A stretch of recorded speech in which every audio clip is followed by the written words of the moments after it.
नमस्ते। मैं हूं गौरव त्रिपाठी। मैं और मेरी टीम लेकर आए हैं एक नई podcast series code chaos clarity.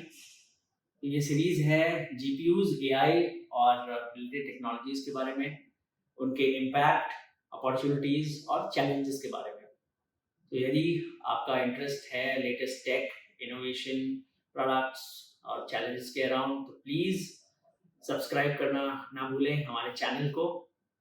ये सीरीज हम स्पॉटिफाई पर भी लेके आ रहे हैं, तो प्लीज वहां भी हमें फॉलो करें। Your support means the world for us, so please like, share and subscribe. Thank you.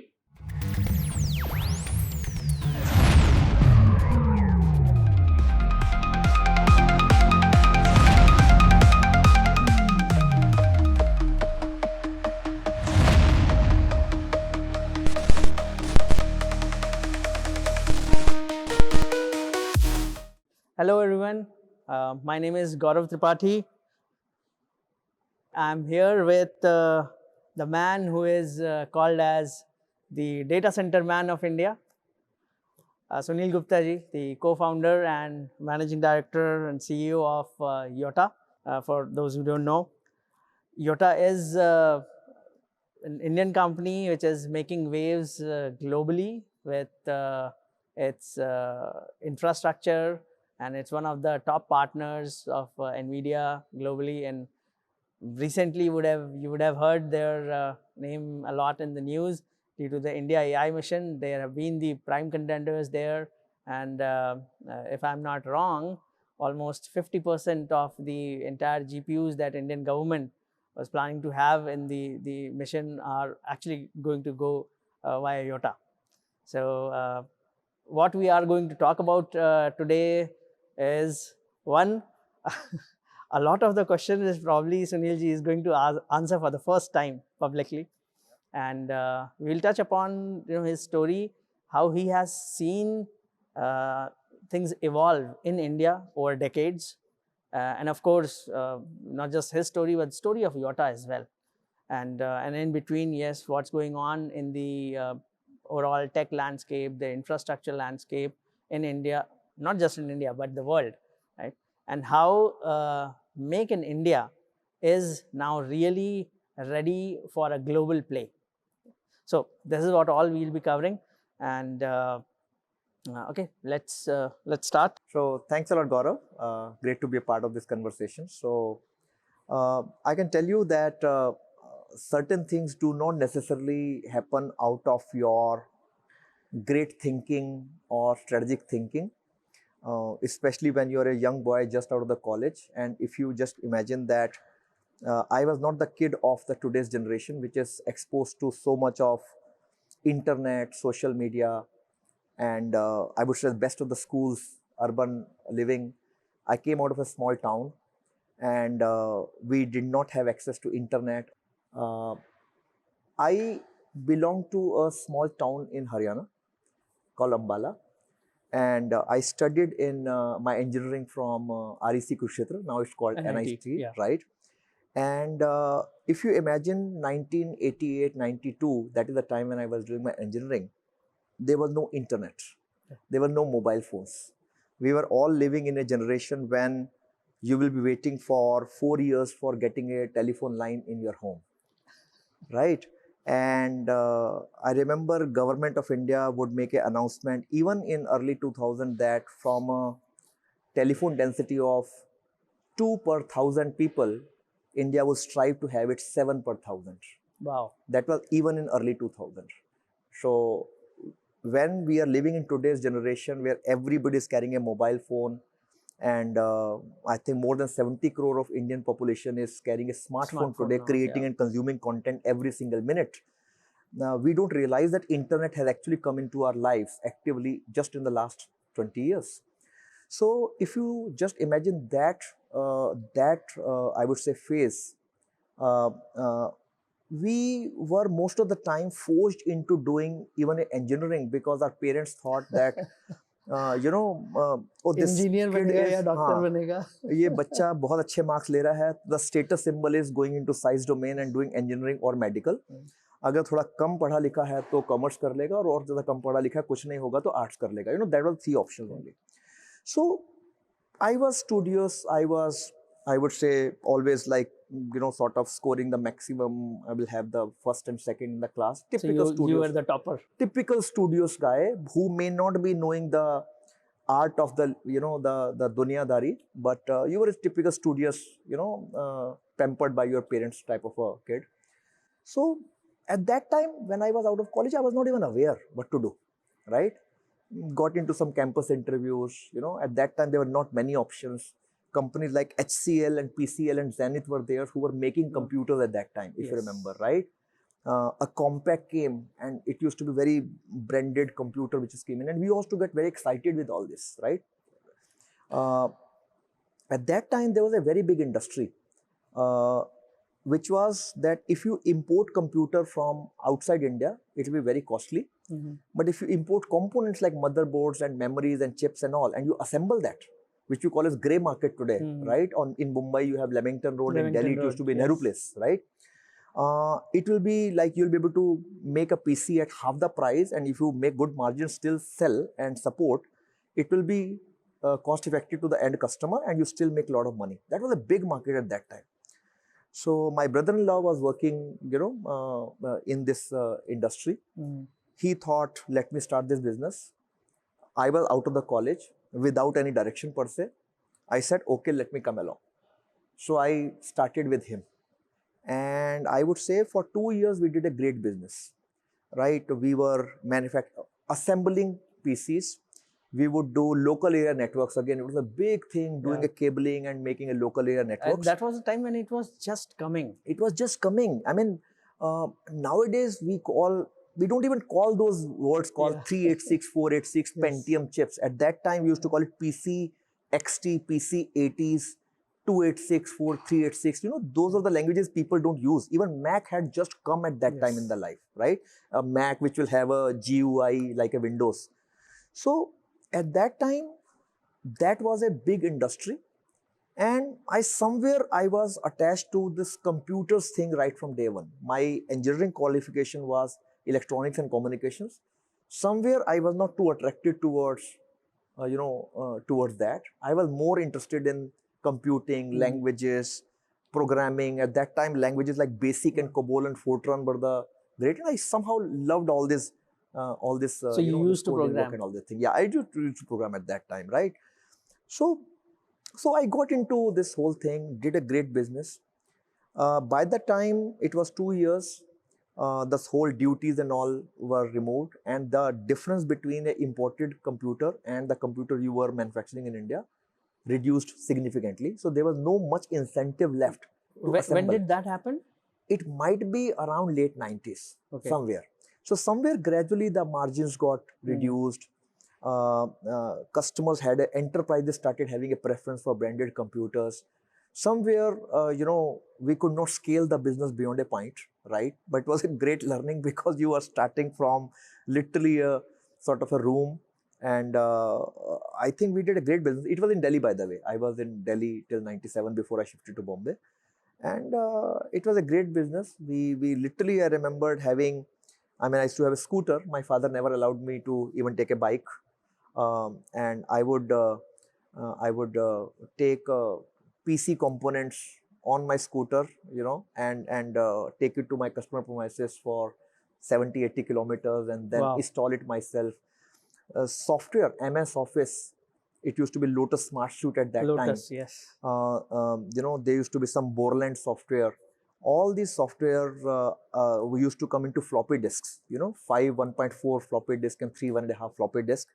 And we used to. I think a lot of the people who would be. They may not be even aware what I'm talking, right? Many of the people who are like my generation may be knowing this, but many of the people I think who are listening to this, they will have to now search on the internet, or let me say search on ChatGPT to understand the terms I'm talking about. But you won't believe at that time we used to install a MS Office using some 25 floppy disks. And you put one floppy disk, second, third, fourth. The moment you do 23rd, the floppy disk is corrupted. And you start all the process all over again. So you'll take around 25 minutes to install one MS Office on one PC. And I must have done in my customer offices for 300 computers, over 15 days. So you're selling, you're installing, you're supporting, doing everything. So it was fun.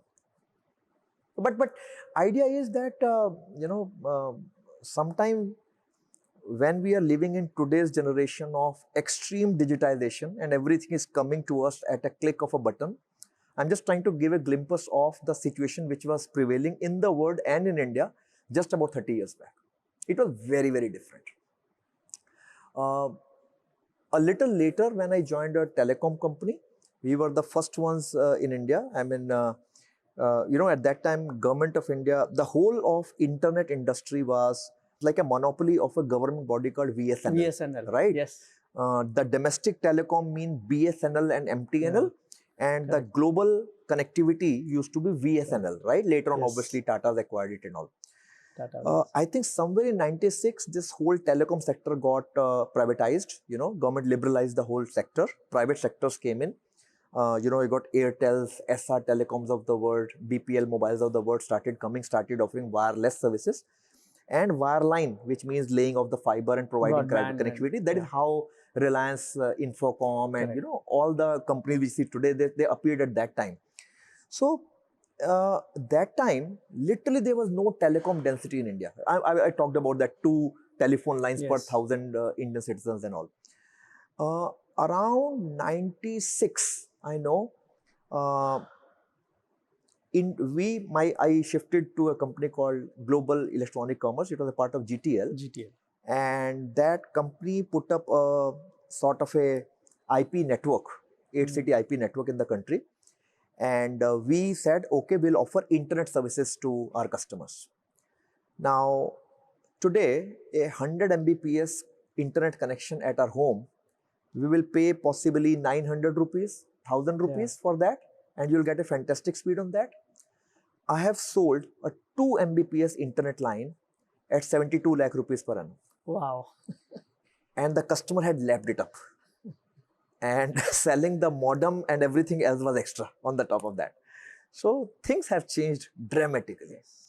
Okay, so before we move further, I would want to, since you mentioned that you were the college and school, you were like a topper. But again, how was your childhood? Like you have you alone, your siblings, family. How is it? I'm the youngest of 6 brothers and sisters. So youngest, so naturally you will be the ones who will be most pampered. My father was a judge. He was in judiciary. And we came from an average middle class family. And my father used to get posted into different towns and cities in Haryana. And so my schooling was like that, okay, I'm going one class in one city, and the second class I'm shifting to other city, and third class I'm shifting to other city. Sometimes a single class in 3 cities. This is another parallel with me. Yes. Oh, is it? My childhood was the same. Every year, every 2 years. Yes. So that is why when nowadays when the today's kids say that, oh, you have childhood friends or the school friends and all, because you all spend your entire 10-12 years in school in the same city or same school. That was not the case with me, because every year I was changing schools. And the second part is that because my father himself came from very humble background. My grandfather was in a village. So we actually studied, I myself studied in Hindi medium schools, right? These were like not English medium schools. So till 10th or till 10th, my even a physics or chemistry came to me in Hindi and not in English. Wow. Right? And English was just a subject for me. So when in 11th and 12th, so till 12th, I think this entire studies it was in Hindi. Yes. Right, and English was just one subject. Yes. And by chance in 9th and 10th, my school in Ambala was literally, while it was a public school, it was like a Gurukul. You won't believe. Wow. And we had detailed studies of Sanskrit. And I have studied the whole of Ramayana and whole of Mahabharata in Sanskrit. Wow. Right. And we used to have exams on that. I'm now looking for such a school, such a Gurukul for my son. I'm unable to get anything. So we used to do that. And obviously, I'll correlate all these discussions to when Mr. Narayan Murthy talks about 70 hours. And obviously, our L&T chairman says, and suddenly memes get created on that. But I've studied in schools where you will enter the school at 8 a.m. and your last class was end at around 7:30 p.m. for 6 days. and then you have to come home and then again do homework. But I think those are the tenets of our, I would say, Indian DNA and Indian system, the middle class system, those values which actually have carried forward to us in life, that whichever situation we are in, that fundamentals of hard work, they have not gone away from us. Those values have not gone away from us. So coming back, so for me, 11th, 12th, when suddenly everything changed to English, it was so difficult for me to adapt, because you have studied everything in Hindi and suddenly you're adapting to English. And then, by the way, out of all the 6 kids, because the youngest one, I was so called given the best treatment, the best schools. Yes.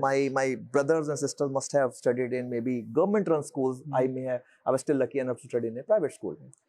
But again, I would say, I went to college. I went to engineering college, and again, these are like funny part of life. Today, you look back and you feel you laugh about it. My wife was my classmate in engineering, right? And she was convent educated, right? All through her life, she was studied in convent, and I think I started chasing her, right? Possibly second year onwards. And so when did you meet for first time? Yeah. I think in 1988 was the first year. Okay. We entered the college, and I must have seen her from a distance during admission times, but never met her. Somewhere, I think end of first year, I think we used to sit in library. She was as much padaku as me, so we will be going to library during exam times and studying morning till evening and all this stuff. Sometimes you'll be sitting across the same table and all this stuff. And the funny part is, one of my friends, who is now settled in US, he will ask me, Sunil, can you introduce me to this girl? She seems to be very pretty. And later on nothing happened to a friend, and the girl became my friend. So that's a different matter.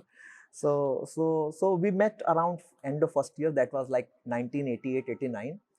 And my friends will tease me like anything. For all the 3 years I was in college, that girl is convent educated. She speaks English so faratedar, and you think before speak anything in English. So tera to kuch nahi hone wala.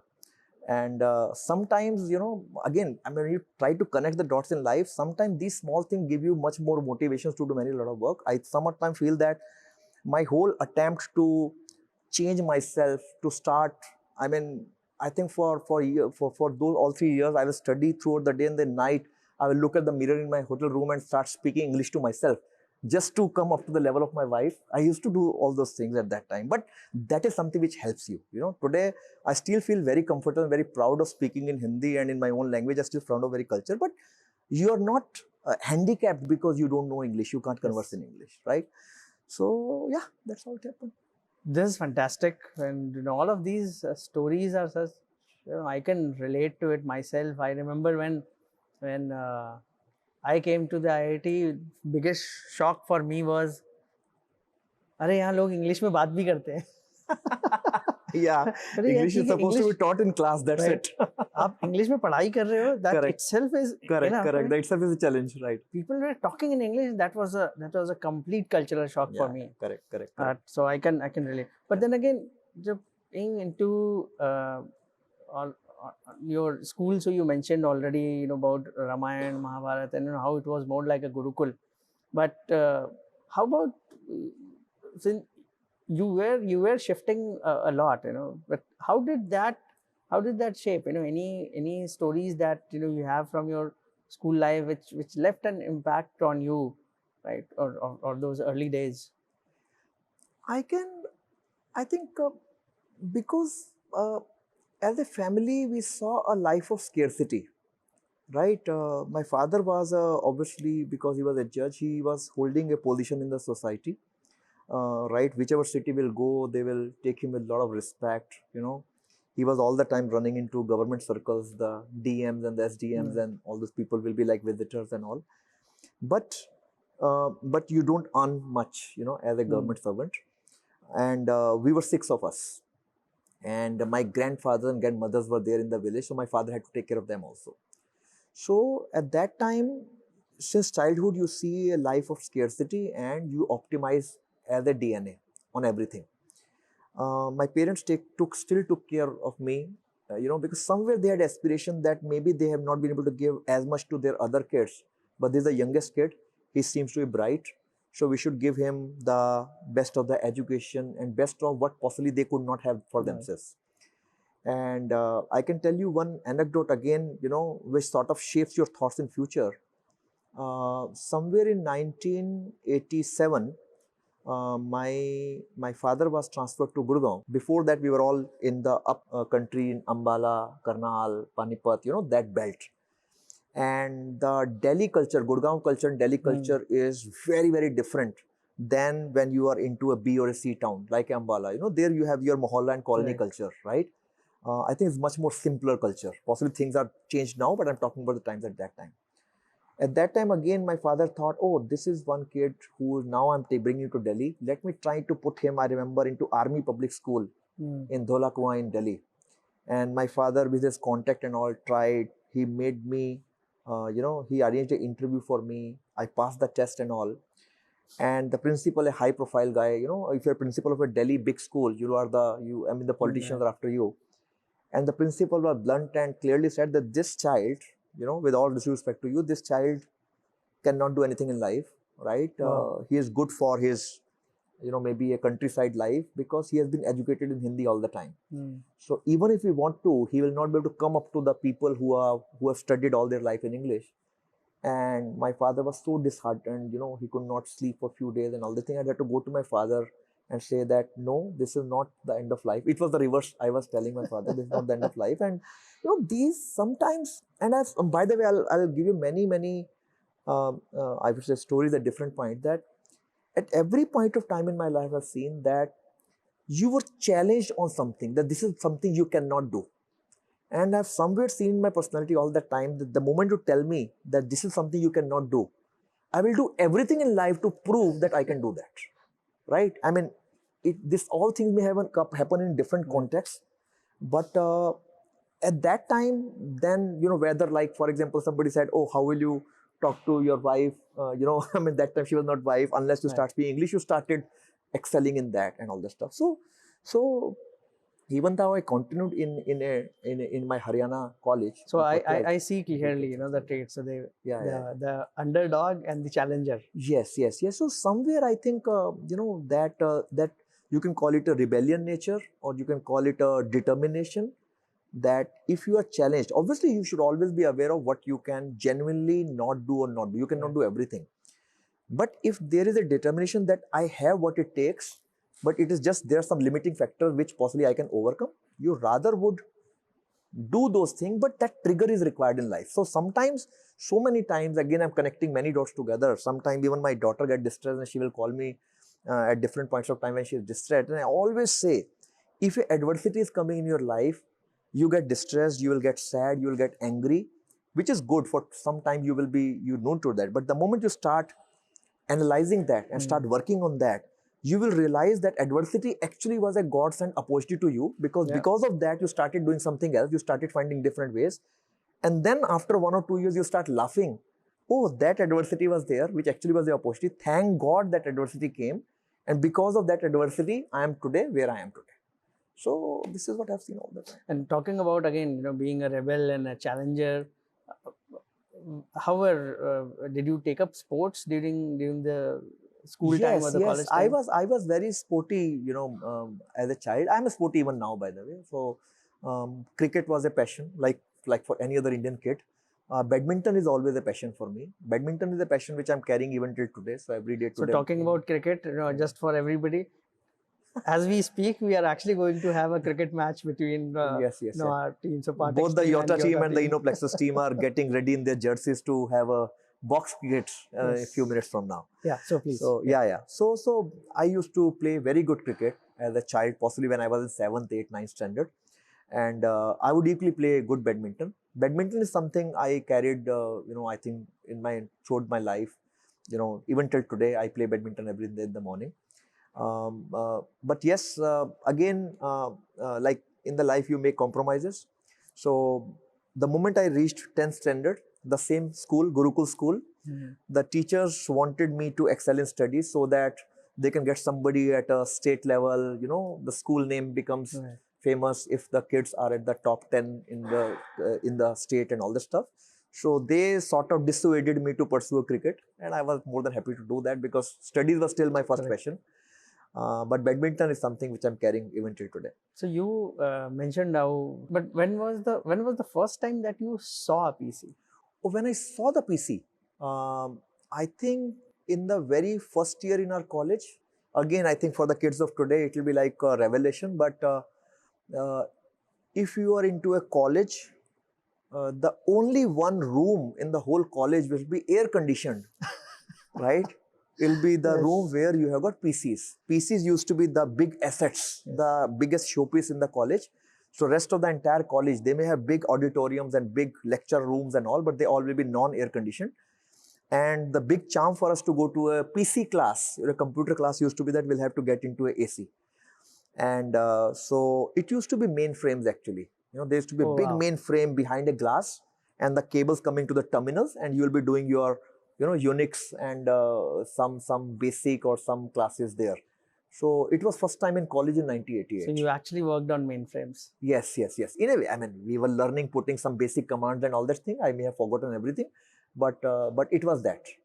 And it should be a big thing. I mean, I think the first love for this entire digital industry came from there. You were electronics and communication student, but typically like any curriculum, they'll put elements of every engineering there. So we had, this language classes. We used to have PC classes and all that thing. So out of everything, they will teach me signaling system. They'll teach me so many of other things which relate to electronics and communication. But I used to always get drawn toward this classes like languages and expert systems and things like that. The first computer which I sort of bought, which was the first gadget I sort of was my big possession, even before I got a mobile, because mobile was a luxury at that time, was again a PC. It was an assembled PC, right?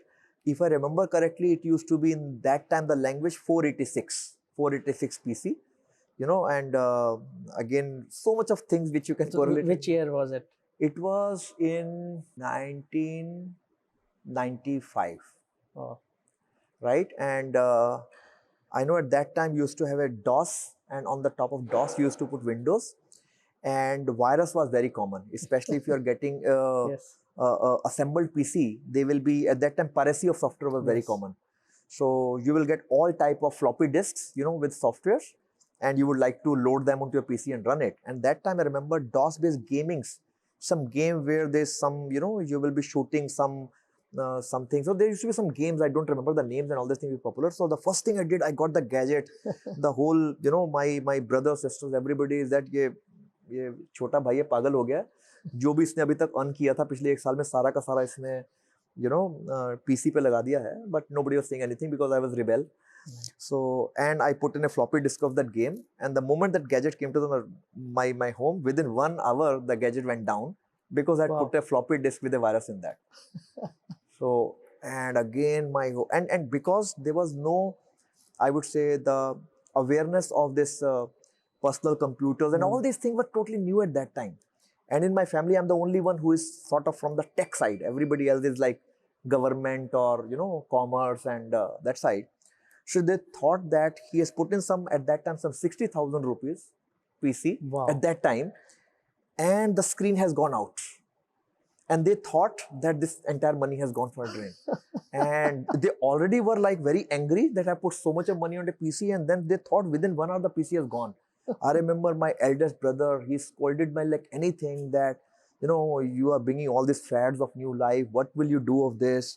You could have bought a good TV or you could have bought a good bike. And what are you doing with this? What will you do? Just to write some documents? We can very well do on a typewriter. So. This is really unimaginable, and how people really looked at technology back then, and what was the lens of looking at it, and I think in that time you trying to bring something is really interesting. Okay, we covered sports. I saw a couple of videos where you were acting. So did you also do theater in school or college? Little bit of theater, more of singing I have done. Actually. Singing? Yeah. As a child, I used to sing in all this, Independence Day function, Republic Day function, and some school annual functions and all. You know, Okay. as a kid, I used to do all that. But singing as a passion continued. You know, obviously the typical bathroom singing, karaoke singing, and that is another passion beside badminton. I follow even till date. We have a big community in our Hiranandani Collab, where you know, some 30-40 of us. We all are passionate old Hindi songs and ghazal singers, and we just assemble and have a gala time. So that is another Kishore thing I Kumar, do. Mukesh. Kishore, Mukesh, I mean, you give me any songs, even of the 1950s and 60s, most probably I'll be knowing that song and I'll be able to tell you which singer it is. Kishore and Mukesh are new generation. You can even talk about KL Sehgal. KL You Sehgal. can even talk about Talat Mahmood.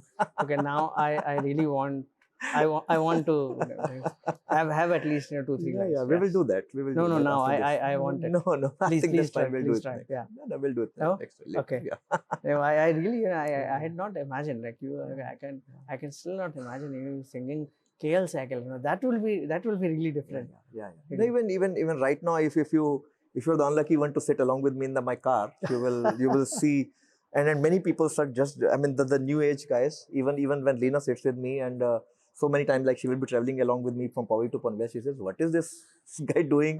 He's putting all this, you know, old songs in the car." But that's what I love it. So again, back to, so you said yes, you started up the business because your brother-in-law was there, and you just said, okay, you didn't have a direction that time. But then uh, when you had already gone ahead with the business and you had started making some money, even then after that, you decided to take up a job here. Even then you didn't think of when you got into corporate and not like moving to US or you know settling in US. I tell you, that is something which was never a dream, if you ask me, right? Somewhere, and again, this is one thought. I don't know how, as a child also, I was carrying the same thought, and that thought is just getting more and more, I would say, you know, enhanced with time. That uh, stay in India. You know, we have our cultures, our traditions and customs. There may be many things which may be wrong, but fundamentally, and now that you have traveled across the world and you have experienced different cultures and different behavior systems and different patterns of somewhere our family values, our cultures, our systems, you know, these are just different colors in our life. You know, fundamentally, you are living life as a human. We are all doing our acting from 9 to 8 every day and all that thing, but fundamentally, there is a life pattern. And I fundamentally believe that our value system, which we have in India, is far too good. You know, and every society has its own customs, and you get used to your own system, and that's what I believe in. So you are living as a first-rated citizen in your country. So you go, you travel across the world, adopt the latest technologies, have the best alliances, have the balanced partners. You know, and I love traveling. I sort of would love to go anywhere else in the world for my work purposes and also for maybe holidays. But somewhere, my it's like your karma bhumi or your bhumi which you enjoy. Even the personal life has been our own India. It's only for our own culture. It's our own. It's our own culture. So it was never there. And that is how you think it's going to stay. So even now, because there has been a lot of news now recently wherein post COVID, at least, you know, a lot of it's been coming in the news, uh, lot of people, you know, leaving to settle in Dubai or in US or I mean, again, see, that's what how I feel, you know, with and then maybe now that we have crossed 50, I don't think the thought patterns change, right? And by the way, nothing in life, I never give a credence to that your thought patterns or your visions or your things cannot change, right? These are situational things. Your experiences in life can always make you think differently at different points, and that is absolutely fine. So far, I don't think that way, right? I'm as I said that I would love to travel. I would love to work with geographies across the world, but somewhere I'm too happy and proud of our value system. So that is what and forget value system now, right? You just see the way India has come up in the last 10 odd years, right? Uh, the quality of life, if you are earning reasonably well in India, right? the quality of life which you can enjoy in India, you cannot get that quality of life, right, staying in US. You may be earning maybe in dollars, but ultimately बर्तन अपने आप मांजते हो baby वहाँ पे, right? Not that India में हम वो नहीं करना चाहेंगे, right? But I think if you just see the purchasing power parity of what you earn in India versus how much money you have to spend on acquiring the necessity of life, India is giving you a far better life. Of course, if you are not earning well, India is still a tough, sometimes it can be a tough life. But you see in the last 10 years, 25 crore people have come out of poverty line. Every single minute we are consuming digital, right? We are making payment online, right? Even the person who may be staying in slum, he is carrying a television, he is carrying a refrigerator, he is carrying a bike, right? Their kids are aspiring to study in schools, right? And they to have a better life. So, and you happen to celebrate all your festivals, right? I think I think both from a culture point of view and also from the point of view of economic prosperity, right? And also that you always will be the first rated citizen when you are residing in your own country.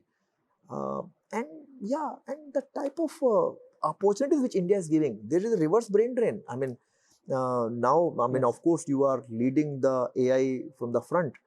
You will see, I'm sure in your own company, you will have the use cases, possibly you yourself are an example, where people are purposely deciding not to make their careers in US. Even if you have built your career in US, you're coming back and you want to build up a startup, and or you join at a senior level a Indian company, and you because here the opportunity and the target segment, if you create a product, is so much bigger compared to what you will do the same thing in a US or any other point. Correct. No, we ourselves have seen a lot of people coming back to India. And in fact, that is one thing which we ourselves have cracked, that people who are looking to come back to India, especially Pune, we figured when they are looking for what kind of a company to work with, I think we are at the top of the list. So exactly. That I completely agree on quality of life and culture. And even now it's like, now we can say, India is becoming the land of opportunity. Exactly. There are a lot many opportunities here. Exactly, absolutely. Yeah. So now moving from PCs to data center,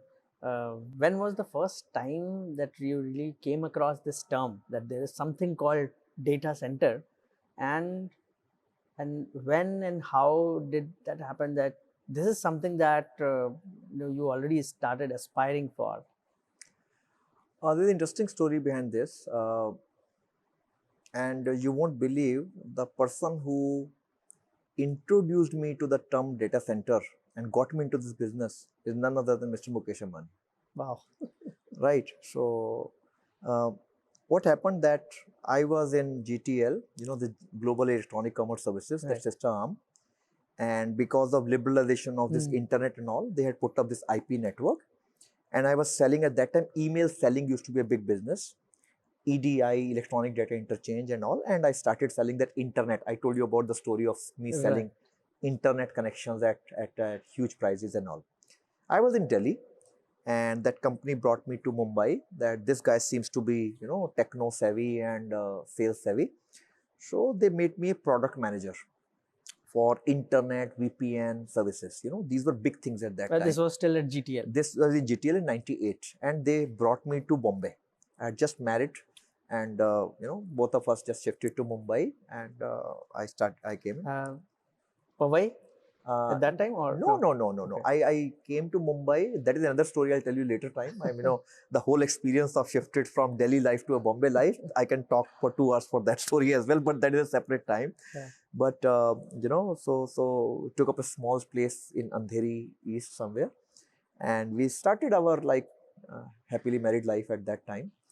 And so for 2 years, as a product manager, I think again it was like you had to introduce this whole concept of what is TCP/IP, what is VPN, what is internet, what are packets, what is frame relay. These two. All these terms, and I will travel across the country to all of my GTL offices. I will be training sales guys and all, create presentations. And these things were completely new. Today, they all are normal things, but I used to love all that, right? finding out the costing, finding out the pricing, closing contracts. That is how the whole element of productization, creating businesses started coming to me. That was still very young in GTL. What happened that in early 2000 is the time when Dhirubhai Ambani was alive at that time, and they announced Reliance Infocom. Infocom, yes. Right? That was their venture because liberalization had happened. Correct. And they took up an initiative of putting fiber across the country to launch their, this wireline and wireless program. I right? remember. You remember that was in Yes. Early 2000. So my boss in GTL, was hired by Mukesh ji, right? Because he was obviously wanted to hire the good people, and obviously when my boss was hired, he had to prove that he can do something. So he had to get his right set of people. So 3-4 of us who were his deputies were also hired by default. So I was among the first 10 employees of Reliance Infocom, by the way.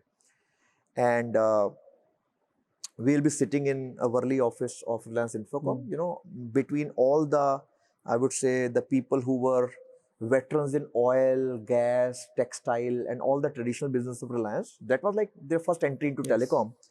Some young kids like us, because they all were veterans, 50 plus, and some young kids like us will be sitting in between them. And again, there the behavioral pattern of those people versus behavioral pattern of people like us who are so-called techies was so very different. Again, another big funny stories. And within few days of our joining, one fine day we were told, okay, I think 7:30 we were packing our bags to go home. You are being called to Maker Chambers. Maker Chambers means Mukesh Ambani, right? Yes. Maker Chambers 4th floor. Yes. So we were all like, wow, meeting Mukesh Ambani in his boardroom. I have been in that boardroom actually. Oh, fantastic, right. So we all went, fantastic, and scared and all this, but we all went, and and he came across as a person who is talking typically in Hindi and Guju language.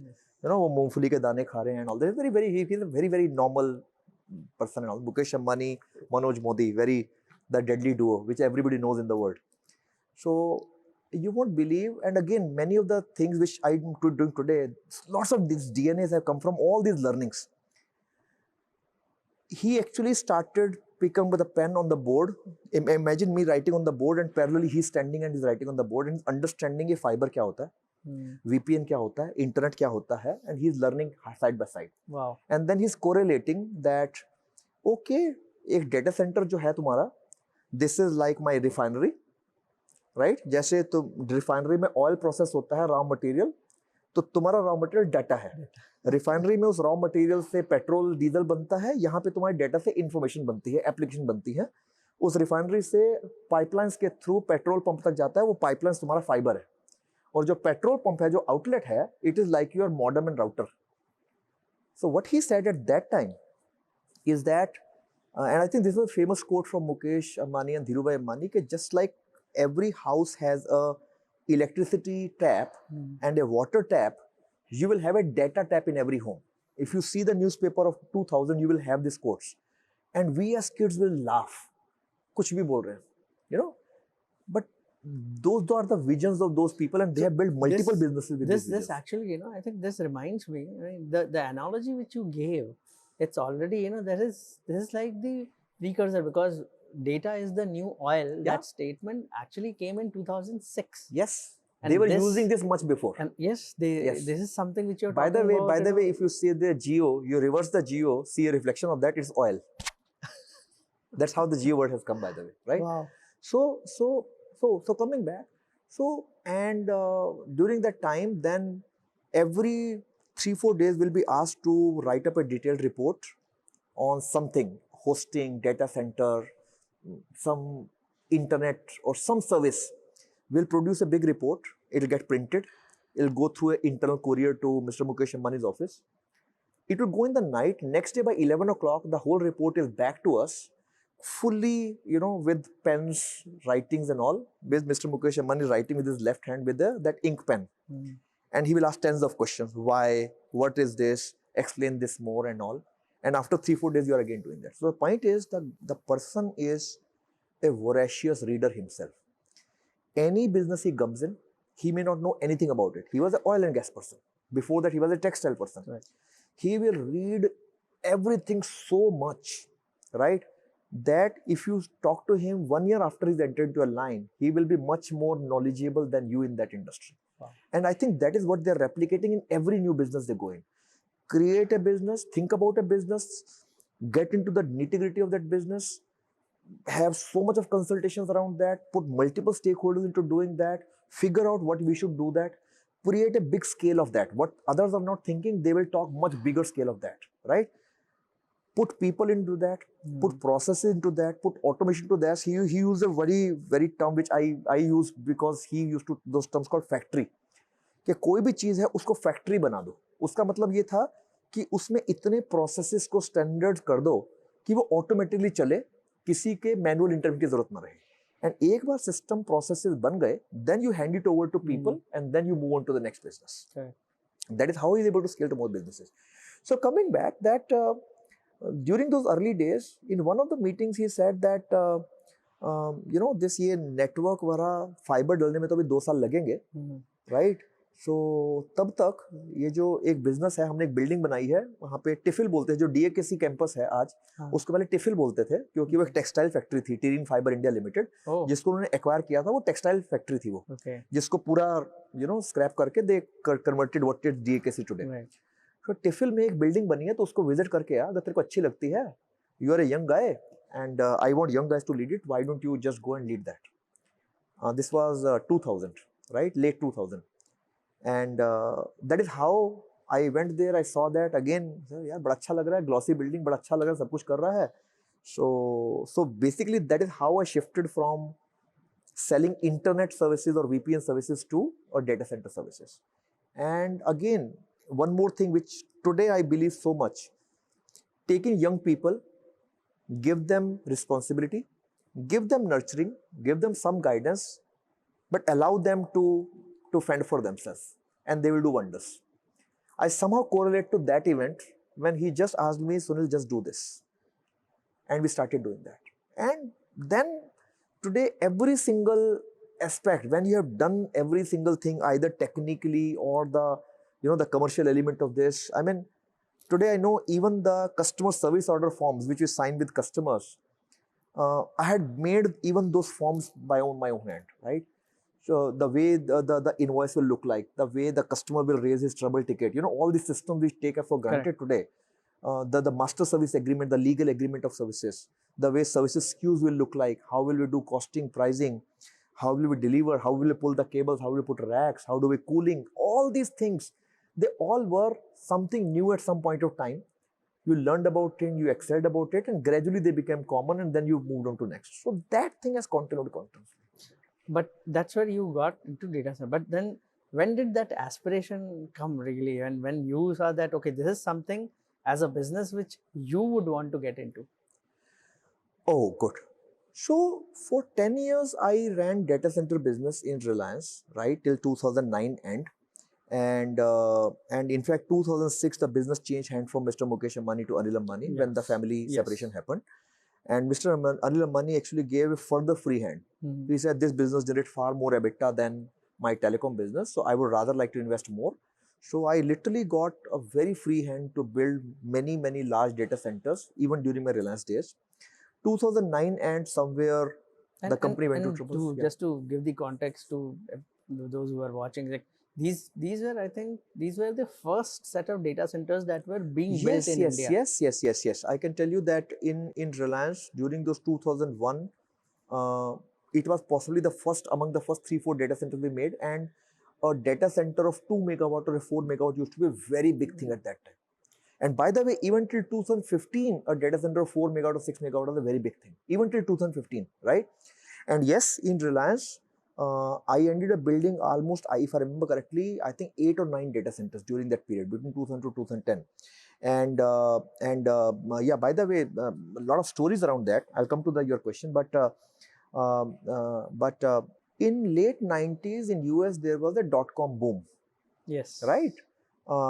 Anybody who knew how to put up a HTML page thought he has a business, right?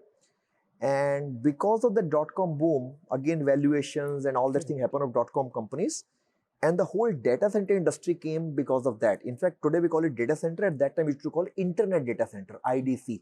Right? IDC, yes. IDC बोलते थे उसको. Yes.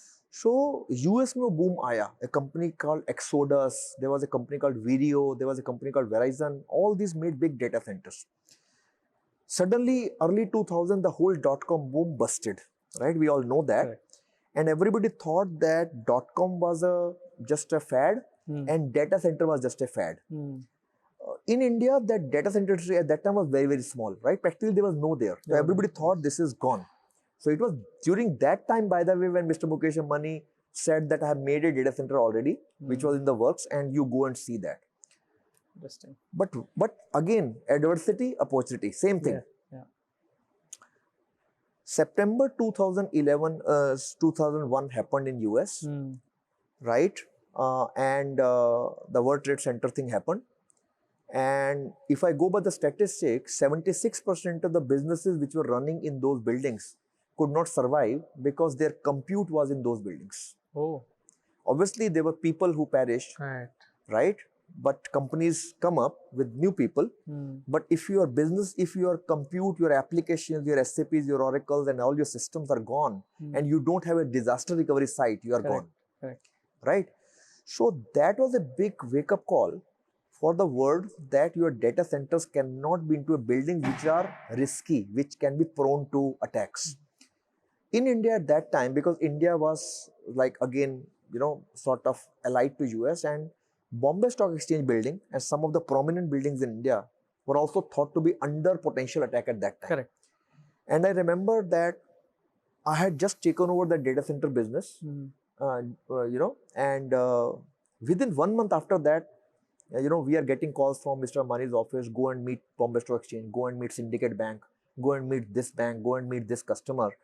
And why? Because these customers, as much as earliest, wanted to put up their data or a disaster recovery site in your data center, right? So that is one development. Second, RBI at that time had started putting pressure on the banks to introduce core banking, right? At that time, core banking was limited to only some private sector banks like ICICI or HDFC, or some global banks like Citi and Stanchart. None of the Indian banks, including the largest of SBIs and all, were having core banking, right? At that time, while core banking you can introduce in couple of months from a software point of view, but to introduce that, again, you have to mobilize the hardware, the software, and the data centers. And it was not possible for somebody to do that as quickly at the timeline which RBI was dictating. And that spurred a huge demand from the Indian public sector banks. It goes against perception that instead of private sector, the public sector was first coming. I remember between 2001 to 2005, 6, 7, I ended up hosting so many of almost 11 public sector banks in my data center at that time. One after the other, they all came and with core banking. In fact, some of them will put their ATM switches into the data center cage itself and things like that. It happened, right? So essentially, so many times I say the Indian data center story actually did not start from dot-coms or internet-facing companies. The Indian data center story actually came because of enterprise workloads. Of course, banks came, then Godrej of the world, Maruti Suzuki's of the world, and Kotak's of the world. Everybody started coming gradually. Of course, Rediff came, then Yahoo came, and the dot-coms of that time. Yeah, internet happened, but then here it was gradually in 2008. I'm giving a complete story of the journey, and I'll come to your answer. But gradually, if you see, around 2007, 8, 9. In India, you were getting the introduction of 3G. Fiber had started coming in, to offices and homes and all. E-commerce started coming up. Flipkart came in 2009. Flipkart came in 2010 or 11, right? Rediff.com was there. Rediff was there. Right? India.com was there, right? Snapdeal came up. India Times also. India Times came up. Times Internet, India Time, Magic Bricks, all this came up. And cloud came on the world scene in 2009-10. All these things were happening at the same time, right? Credit card adoption was also increasing, and people were happy to put their credit card number on the internet to consume something, right? All these things were happening around 2009-10. So that is the time you started seeing the emergence of a Flipkart or a Snapdeal or a Money Control or a India or all this into data centers. So till that time, it was mostly enterprises, and later on this dot-com started. And of course, when the dot-com started, then the whole their billion-dollar sales and that, and they saw huge success in India. That is when while enterprise adoption of data center continues to take place all the time, but later on this dot-coms So and these internet-facing companies started taking over, and then that growth story happened. 2013, 14, 15 is the time when global cloud operators, they thought that till that time they were serving India from their AZs in Singapore or Australia or Europe. Near regions. Right? Yeah. They were not having any region in India. So I remember putting cloud fronts and all for Amazon in my data center. By that time I changed to NetMagic, which had become Entity. Yeah. So they realized that if they have to serve this big market, which is adopting cloud in a big way, which is India, they will have to put their AZ in India. And 2013-14, they started making discrete inquiries. And by 2014, they had put their initial contracts. Mumbai was the only city which could give them 3 locations which are 15-20 kilometers from each other, because you have to create a triangle of 3 AZs to create a region. That's what their architecture is. So Mumbai, so many times people ask me this question, that why Mumbai has become the biggest region in India, because cloud providers started their journey from Mumbai. This was the only city which could give them 3 locations, let's say Chandivali, 1 location, and 2 locations on Thane Billapur Road, it makes a triangle. And once these cloud operators go into 1 location, they just expand there, and nothing can stop their expansion. And that is why you see a Chandivali keep on growing, and Thane Billapur Road, the whole of Thane Billapur Road, because once they are at Rabale and Mahape at the 2 ends of Thane Billapur Road, the whole land around that has got purchased in the last 10 years. Why? Because the hyperscaler, once it's there, he'll keep on growing into those areas altogether. So come 2015, I delivered a large data center project to the first hyperscale cloud operator. His first requirement in terms of megawatt was equal to what I used to sell over 4 years. Wow. So that was the scale hyperscalers introduced. As I said, before that, you used to make a 4 megawatt data center, sell it over 4 years, you feel very happy about it. But the hyperscaler will talk 4 megawatt like a very small, testing the market. Their requirement today is like goes into tens of megawatts in one stretch, right? And they will talk about hundreds of megawatts. So these hyperscalers came, I'm not taking the name, the hyperscalers came, they took up capacity. By 2015, we built up this big data center in Chandivali, delivered to the first hyperscaler, and again learnings. The size of the data center, the quality of the data center, the redundancy, reliability of the data center, how you bring in power from 2 sources, how you bring fiber from 4 different paths, how you take power from, even when you're taking power from up into the building, how you take it from independent ducts, how power duct has to be different than fiber duct, how material loading and unloading. I mean, we used to take this thing for granted. Who will take care of this? I mean, we never used to think about it. Right. But these hyperscalers taught us finer aspects of each of these things. And they put so much of, I would say, demands on each of the smallest aspects, which we never thought were important. BMS in data center was, okay, put up a screen, put up a computer, get some screen, and we'll show to the customer and have a tick in the RFP.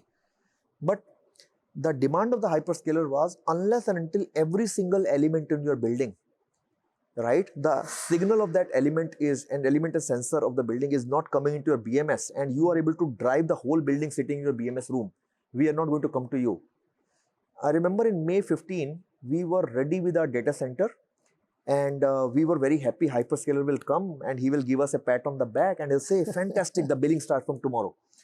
And the hyperscaler delegation came. There used to be one big fatty guy, a German guy, who used to be the quality auditor. Okay. And he came, and throughout the day, he took a round of the building and came in the evening. And we thought that, okay, fantastic, we'll have suites now.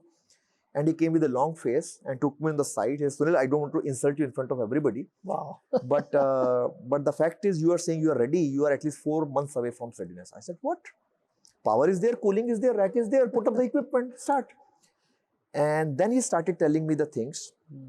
And his points was, Sunil, I was standing right near your UPS and I put my hand like this on the top of that and there was a dust in my hand. I said, okay, no problem, I'll get it cleaned. But he made he says, no, unless and until you have got a complete deep cleaning, this is not accepted, right? Then he say, oh, this cable is hanging around, it is not finished.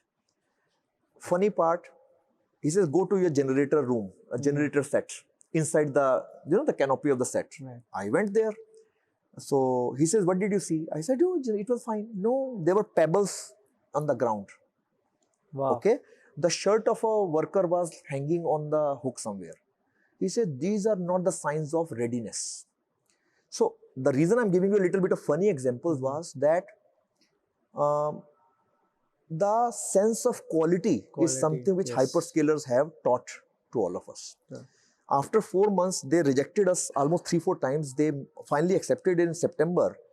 But he made a statement, which was a true statement. It hurt you as an Indian, but he made a statement that, Sunil, this is the problem with you Indians, that you complete a work up to 95%, but you leave aside the final 5%.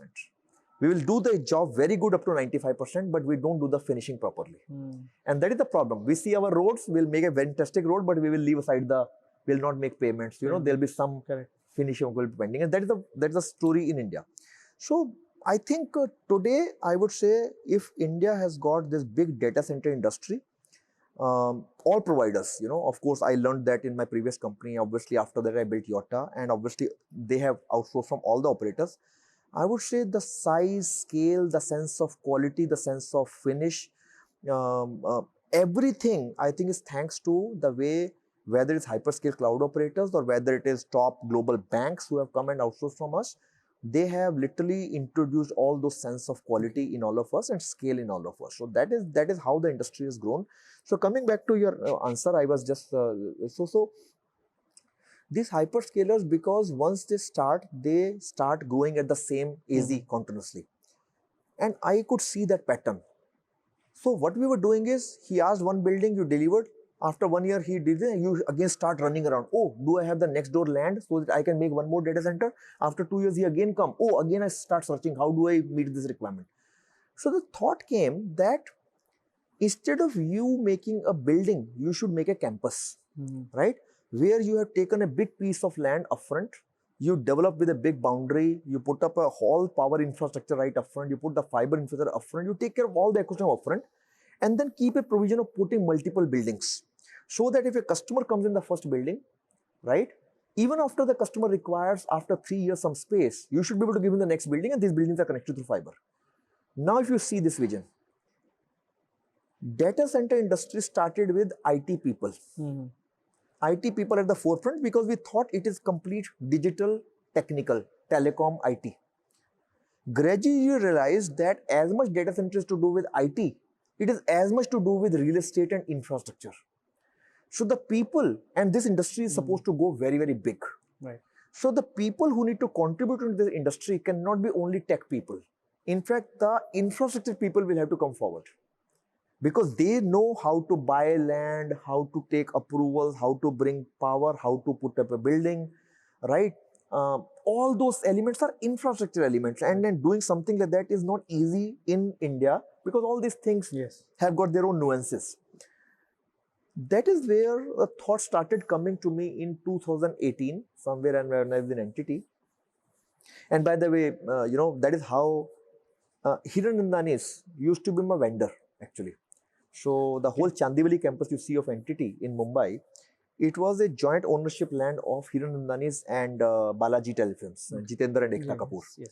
So that is how I knew them. So 2 or 3 years in a row, I will ask them to build a building core and shell for me, and I will then fit it out and make a data center out of that. So for me, I had already worked with them 2 or 3 years. So they had started understanding that for building a data center, what type of building has to be made and what things to be taken care of. And there was a great working relationship with them. I was also staying in their campus, so all their senior management was something like on a social gatherings with me. We all were like pally in some of the other forums, badminton and karaoke and all this stuff. So when this thought came to me, it was can my strengths as a person who possibly understand tech and data centers and customers be combined with the strengths of somebody who owns the resources and who knows how to construct the infrastructure? If we combine this, we can do a magic. So that is how in early 2019, I went to Mr. Hiranandani and presented a business plan. If I remember at that time, I told him, oh, I'll make so much of buildings and all that thing. This is the service, I'll do it. And it will require some 11,000 crores. So, sir, if you're interested, I can come on board. You put in the money, I will run the business, give me a sweat equity. That was the thought pattern. And he did 2 or 3 meetings within 7 8 days with me. And he says, Sunil, I'm convinced, right? Because I can see how you have built all this in entity. But you convince my son, he stays in Dubai. And he is young and he is as motivated and enthusiastic as you are. So if you convince him, I'm game. So I'm blessing you, but you guys figure it out. So I had never known Darshan before that. And Darshan stays in Dubai. Right. So we had, I think, 2 or 3 video calls on that. And this is again thanks to their vision equally, that within 2 or 3 calls, Darshan was convinced. He says, Sunil, come on board and let's start. And I think within 2 days, I was sitting in their office. It was like that. I mean, within few days after that, I was sitting in their office. So, not of course, to ask you about what business plan you really presented, but what was that vision that they bought into, and what made you really, come up with that vision? What did you see, and what was the reason that you could see that this is how big it is going to be?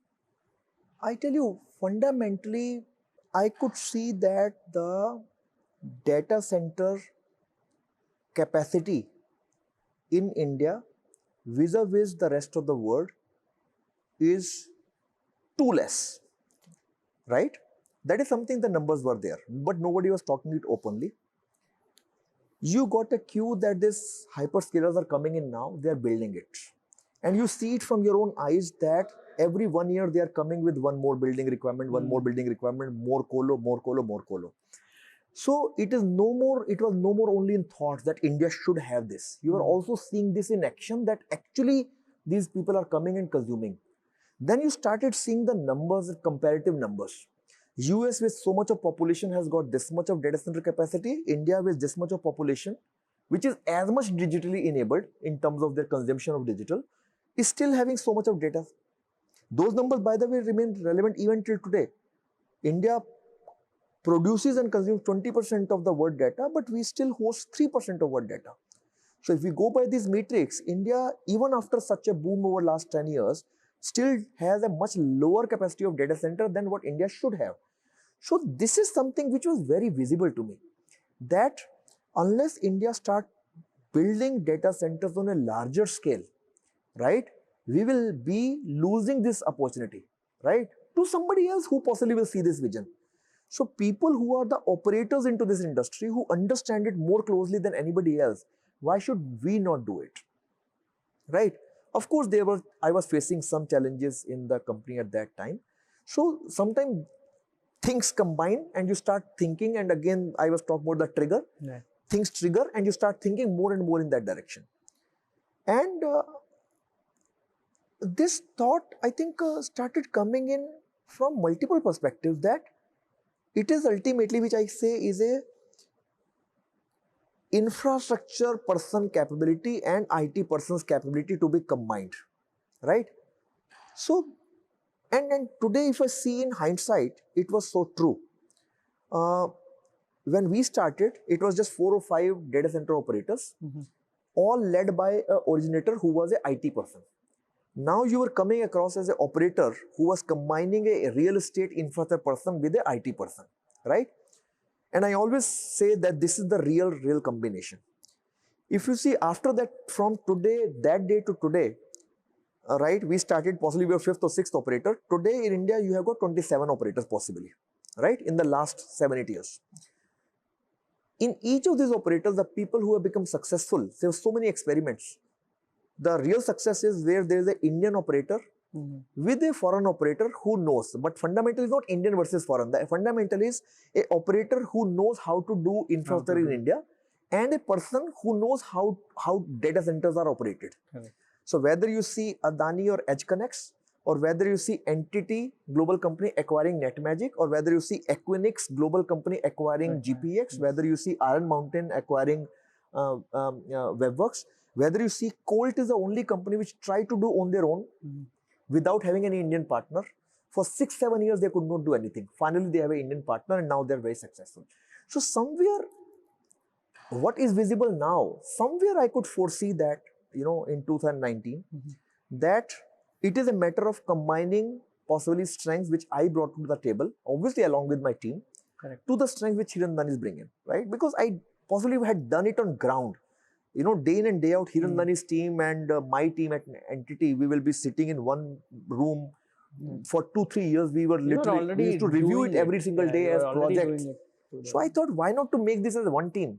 Making one team means, okay, create a business. That's how we did.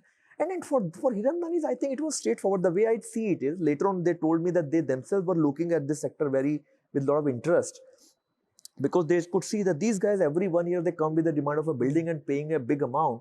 So they thought that possibly, while they're making residential towers and commercial towers, this is a one more asset class. That is what all these real estate investment guys use, because this is a new asset class where possibly the investment amount in the building is much higher, but the returns are super higher. That is how they were also interested in. So when I approached them, the reason possibly they also quicked it very, very fast, because the same thing was there in their mind also. They were already looking at it. And because we were working for 3-4 years together, as I said, maybe in a vendor-customer relationship, but our teams were like practically one team. So, and that also explains when so many times people say that this is such a massive building, NM1, we actually from the starting to launch, we actually did it in 11 months. In the last few months, because the launch time was February 20 and COVID struck, that is why we had to wait for 3-4 months, and finally we launched in July 20. But otherwise, we were able to do all this complete Hirandani expertise with my entire team. I think that is a record time in India. Yes. Never happened before. If you get to know the history of this building today, it's obviously such a beautiful building. The way we see the engineering in this building is a tier 4 facility. You see the aesthetics there. But remember those times, a lot of videos we created that time, which possibly are there on YouTube. But it was like one of the most massive operations you can do, where so much of civil structural work is happening parallelly. At the same time, you are doing the MEP work of pulling in cables, pulling in ducts, putting in chillers on the top.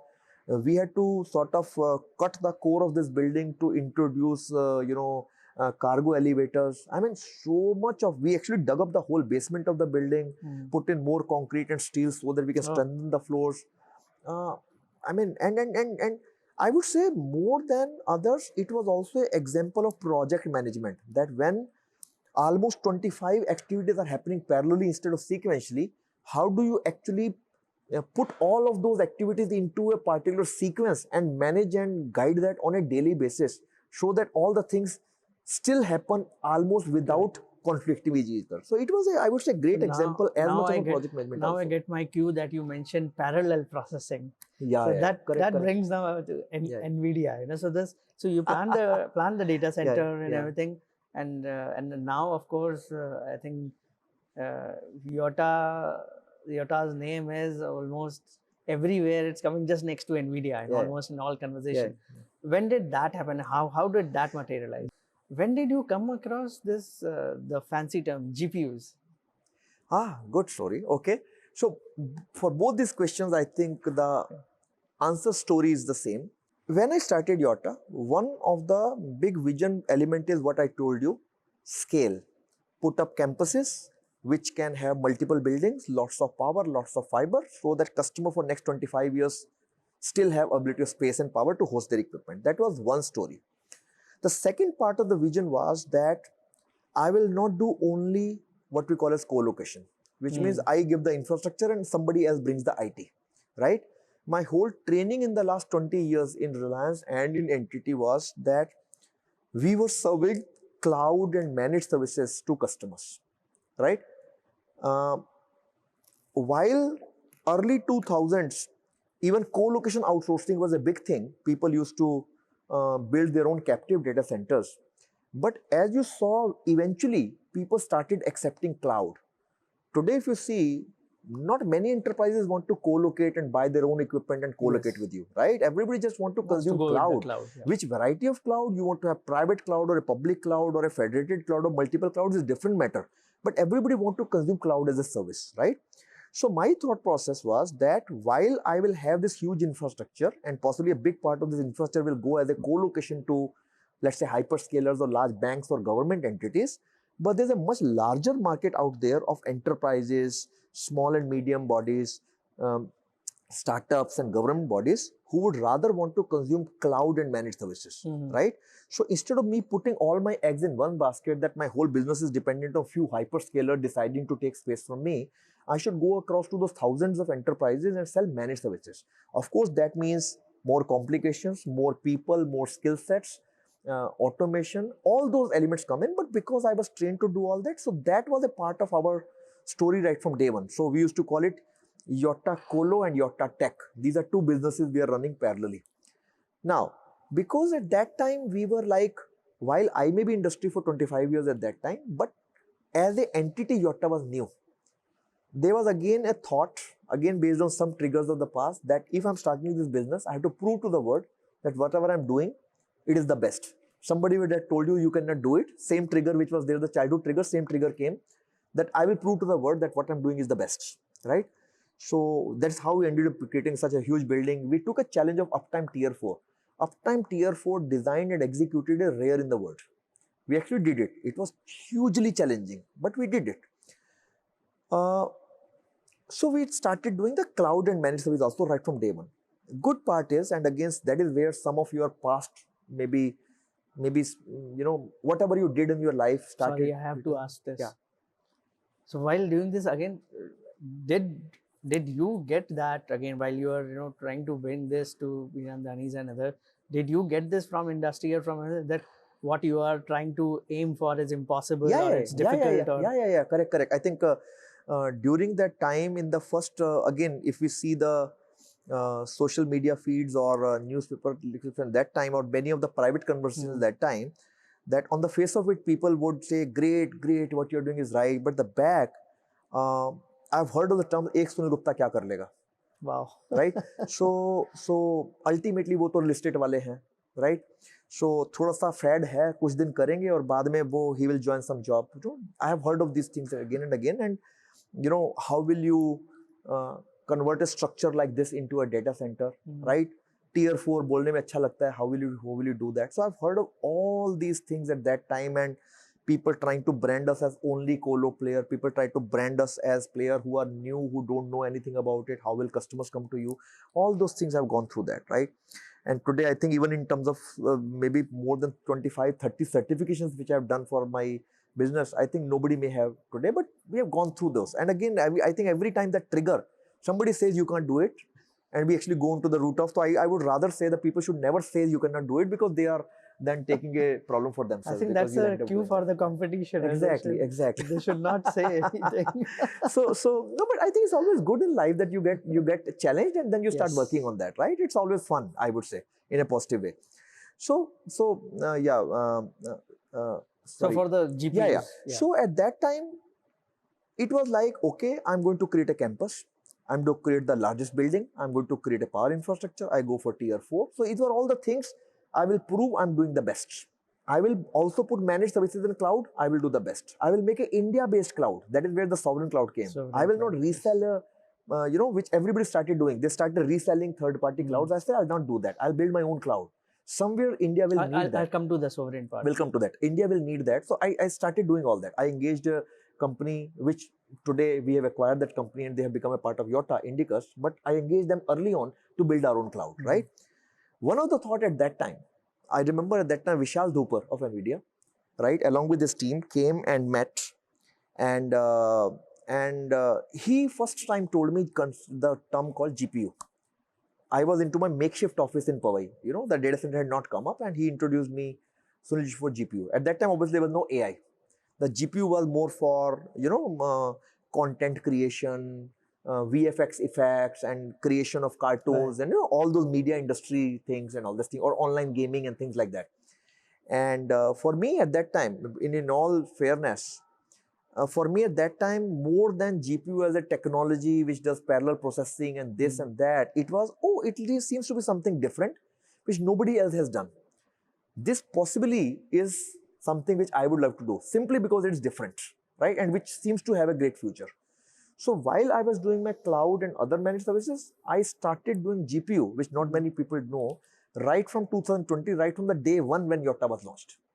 So we were doing GPUs, and that has got a story connected. If your question is going to come that how NVIDIA approached us and thought that we will be their partner, is connected to this story actually. I started doing GPUs right from 2020 when I launched the data center, right on day one. So GPUs were available even from that time. Yeah.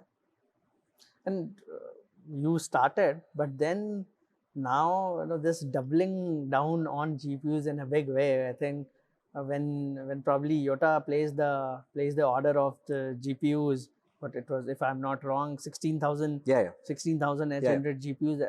I think it was one of the largest orders globally. Yeah. Right? So again, what led to that? Where did that come from? I tell you, so multiple, I would say, thoughts combined together when this decision came up. So we were doing this data center, and for 3-4 years till August 23, when this thought came, we were doing data center, big data center. We had done great this campus, we had done Delhi campus, we were hosting customers, and the capability was built where I can put as much power to feed in my data centers, and a lot of fiber had come in, a lot of people were there to run my cloud. So that capability had got built in, and we were running GPUs also, right? Now come around February 23, Mr. ChatGPT came in everybody's life, right? And it suddenly changed the whole world. AI, which was there in backyard, suddenly came into the hands of a consumer on a web page. And that started a discourse in the whole world, right, about the potential of AI. And same thing was the case with India, right? We all have seen those times now, right? And a whole narrative got built up in India, in government circles and in industry circles, that while India is tom-tomming about itself as a software and services exporter, I think we are 13% of the whole world's software and services export, we are nowhere in AI. US is big, China is big, South Korea is big, Australia is big, even Middle East is big, but we are nowhere. So what are we doing? And I remember I participated in some of the consultations and sessions myself, including with some right stakeholders in government. And the thought process quickly came up that while India has all the skill sets, India has all the startup ecosystem, India possibly have the biggest data sets availability. Obviously, you'll have to figure out how to do it. And India also has possibly the most higher number of use cases. So everybody could figure out. What India does not have is GPUs. And unless India have GPUs, people will not do that. They will just take some model from internet, do some data, and then just put an application layer and be done with it. And that's what the whole industry was doing till that time. So that is where this thought came that India needs GPUs. If you see again newspaper that time, Devjani Ghosh, who was the president of NASCOM at that time, she will put up India need 10,000 GPUs. Then the Minister of State, Mr. Rajiv Chandrasekhar, will come out with statement. So a lot of discourse happened during that time. August 23, Jensen Huang came to India to meet Prime Minister. And I think it was 22nd August, right? And the discussions, which Vishal Dupar has told me, is that how to make India as an AI leader, right? Just like India is a leader in software. And second, how to make Indians make AI for India's own use cases, agriculture, healthcare, rural education, things like that. And Jensen said that, sir, I have a natural affinity for India. I'm from Taiwan. I love India to succeed. I am more than willing to give the most highest priority allocation of my chips. At that time, chips were available over 9 months period and all, if you remember those times, right? We got in touch at that time almost, right? And I have been coming to India for the last 5 or 6 years, somewhere to make somebody as my partner who can take my chips and build a cloud, but nobody is doing. People give me promises, people do press release with me, but nobody move forward. So if somebody is willing to come forward from India, I'll be more than happy to give all the support needed. That was, I think, 22nd August. I think he must have traveled to Pune that night. And I got a call the same that night from his team in India that, Sunil, would you like to come and meet Jensen in Pune? right? Wow, so the action happened in Pune. Right, right. So it happened in Pune. And they say, okay, you know, and later on, obviously, I got to know why they called me and all.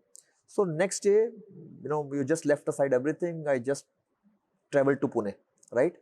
Um, and I actually met Jensen in the evening and spent almost like 45 minutes on that, right? But I can tell you, he was skeptical. He could see later on, and he was appreciating. He could see the energy. Yeah, you seems to have a lot of hunger, ambition. Congratulations, and I am all my best wishes to you. But because he had already burnt his fingers that nobody was doing anything, he was skeptical. He says, "Fantastic, all my support, but please take some action." So that was his point. And then I asked Vishal Dhupar and Sridhar, you know, NVIDIA's guys, that if you are calling Tata, they had called three people: Tata Communications, Reliance Jio, and Yotta. I said, Tata और Jio को बुलाया समझ आता है. They are the natural candidate for anything to do with technical infrastructure in India. मेरे को क्यों बुलाया, right? And they told me, I knew the answer, but they told me, Sunil, the only one among these three who runs data centers on a very large scale with a whole lot of power is you. The other two big names, but they don't own the data centers. Number two is you already own the largest number of GPUs in India. I was not knowing that. And that was a happy moment and sad moment also. Happy moment that with my 650 or 700 GPUs, mid-rung GPUs, I was the highest owner of GPUs in India. So that way I had the expertise and capability to run GPUs, but sad that a country like India has got such a low number of GPUs, right? But anyway, so they said, and you run cloud services, you run managed services and all that things. So, and you seems to be neither too small operator, neither you are a Jio and Ambani. So you are the ones who can also move very flexibly. And that is why they recommended Yotta as the strongest candidate for Jensen. Press releases came in the next 7 8 days of NVIDIA tying up with Jio and Tata. A press release with Yotta never came. Again, the same trigger. You feel I cannot do it. I will now prove I can do it, right? I remember on the Saturday after that, I was playing badminton in the morning next day. And I just texted a WhatsApp to NVIDIA Vishal that, Vishal, I want to place an order for 16,000 GPUs. Let me know if you want to do business. By the time, same Saturday, 3 p.m., we were having a detailed conversation with the entire NVIDIA engineering team. Same day. And after that, within 3 months, and obviously I had the discussions and blessings with Mr. Hiranandani. They said, this seems to be great business. Obviously make the blueprint and obviously let's assess, but we are with you. So I had taken that into confidence. From that time to next 3 months, August end to September, October, early November, we had worked with the global engineering team and every stakeholder of NVIDIA to do the sizing, engineering, designing, not only at the technical network, compute, storage level, but also at the underlying data center, because all the data centers, including this data center, they all have been designed for a regular compute of 8 to 10 kilowatt per rack, not for a 48 kilowatt rack or more than that. So my almost like 30-40 people would be sitting in a conference room for almost 2 months just doing this entire design engineering exercise. And you're calling vendors every day, and NVIDIA will say, okay, it can be a Dell, it can be a HP, it can be Asus, it can be a Gigabyte, it can be a Supermicro. So all those things happened over 2 months. 12th November, I remember one day before Diwali, that day, we confirmed our order to the partner. It was like within 2 months, we did learn understanding the whole thing and making a commitment of more than, you can say, $600 million. So we did that. And true to their words, NVIDIA, like till date, they have been like a strong backing to us, right? We practically are their shop in India.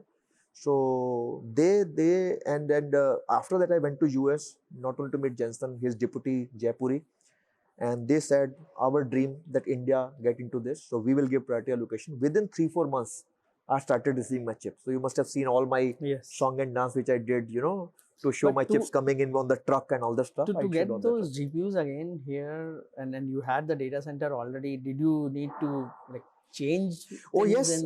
I mean, I think your team must have done the data center visit today, and you must have seen that hall where the GPUs are there.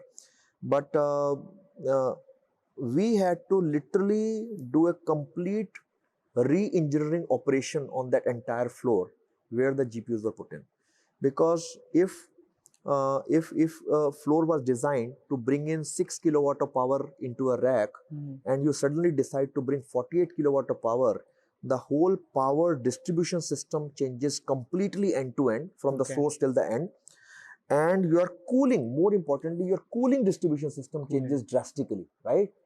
So that is why in all those 2 months of discussion with NVIDIA, not only my IT people were sitting in every discussion, my non-IT people were sitting.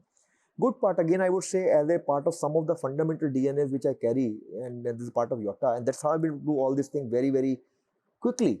As a part of that, when I said the real estate capability and IT capability together, I have put in, because I'm doing data centers at scale and all this thing, the entire capability, right from how to acquire a land, to taking all the approvals, to designing a data center, not only at a building level, but also at a MEP level, to executing the data center. I don't appoint consultants. I execute entire project management myself, to operating the data center.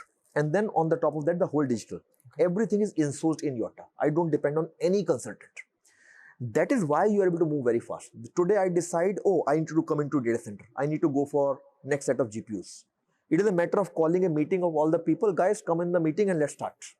Right? You may point in time need obviously your partners and all, but you don't depend on partners even to strategize or even to create a blueprint. So that is why I think, while on one side GPUs were ordered and GPUs were coming, those 3 or 4 months time the GPUs took, during this time my non-IT team, they literally designed the whole that liquid cooling systems. Liquid cooling, yeah. And within 15-20 days, the whole design was ready. We engaged with vendors, created definitive design documents, placed the orders for that. So by the time GPUs were landing in, the whole floor was ready.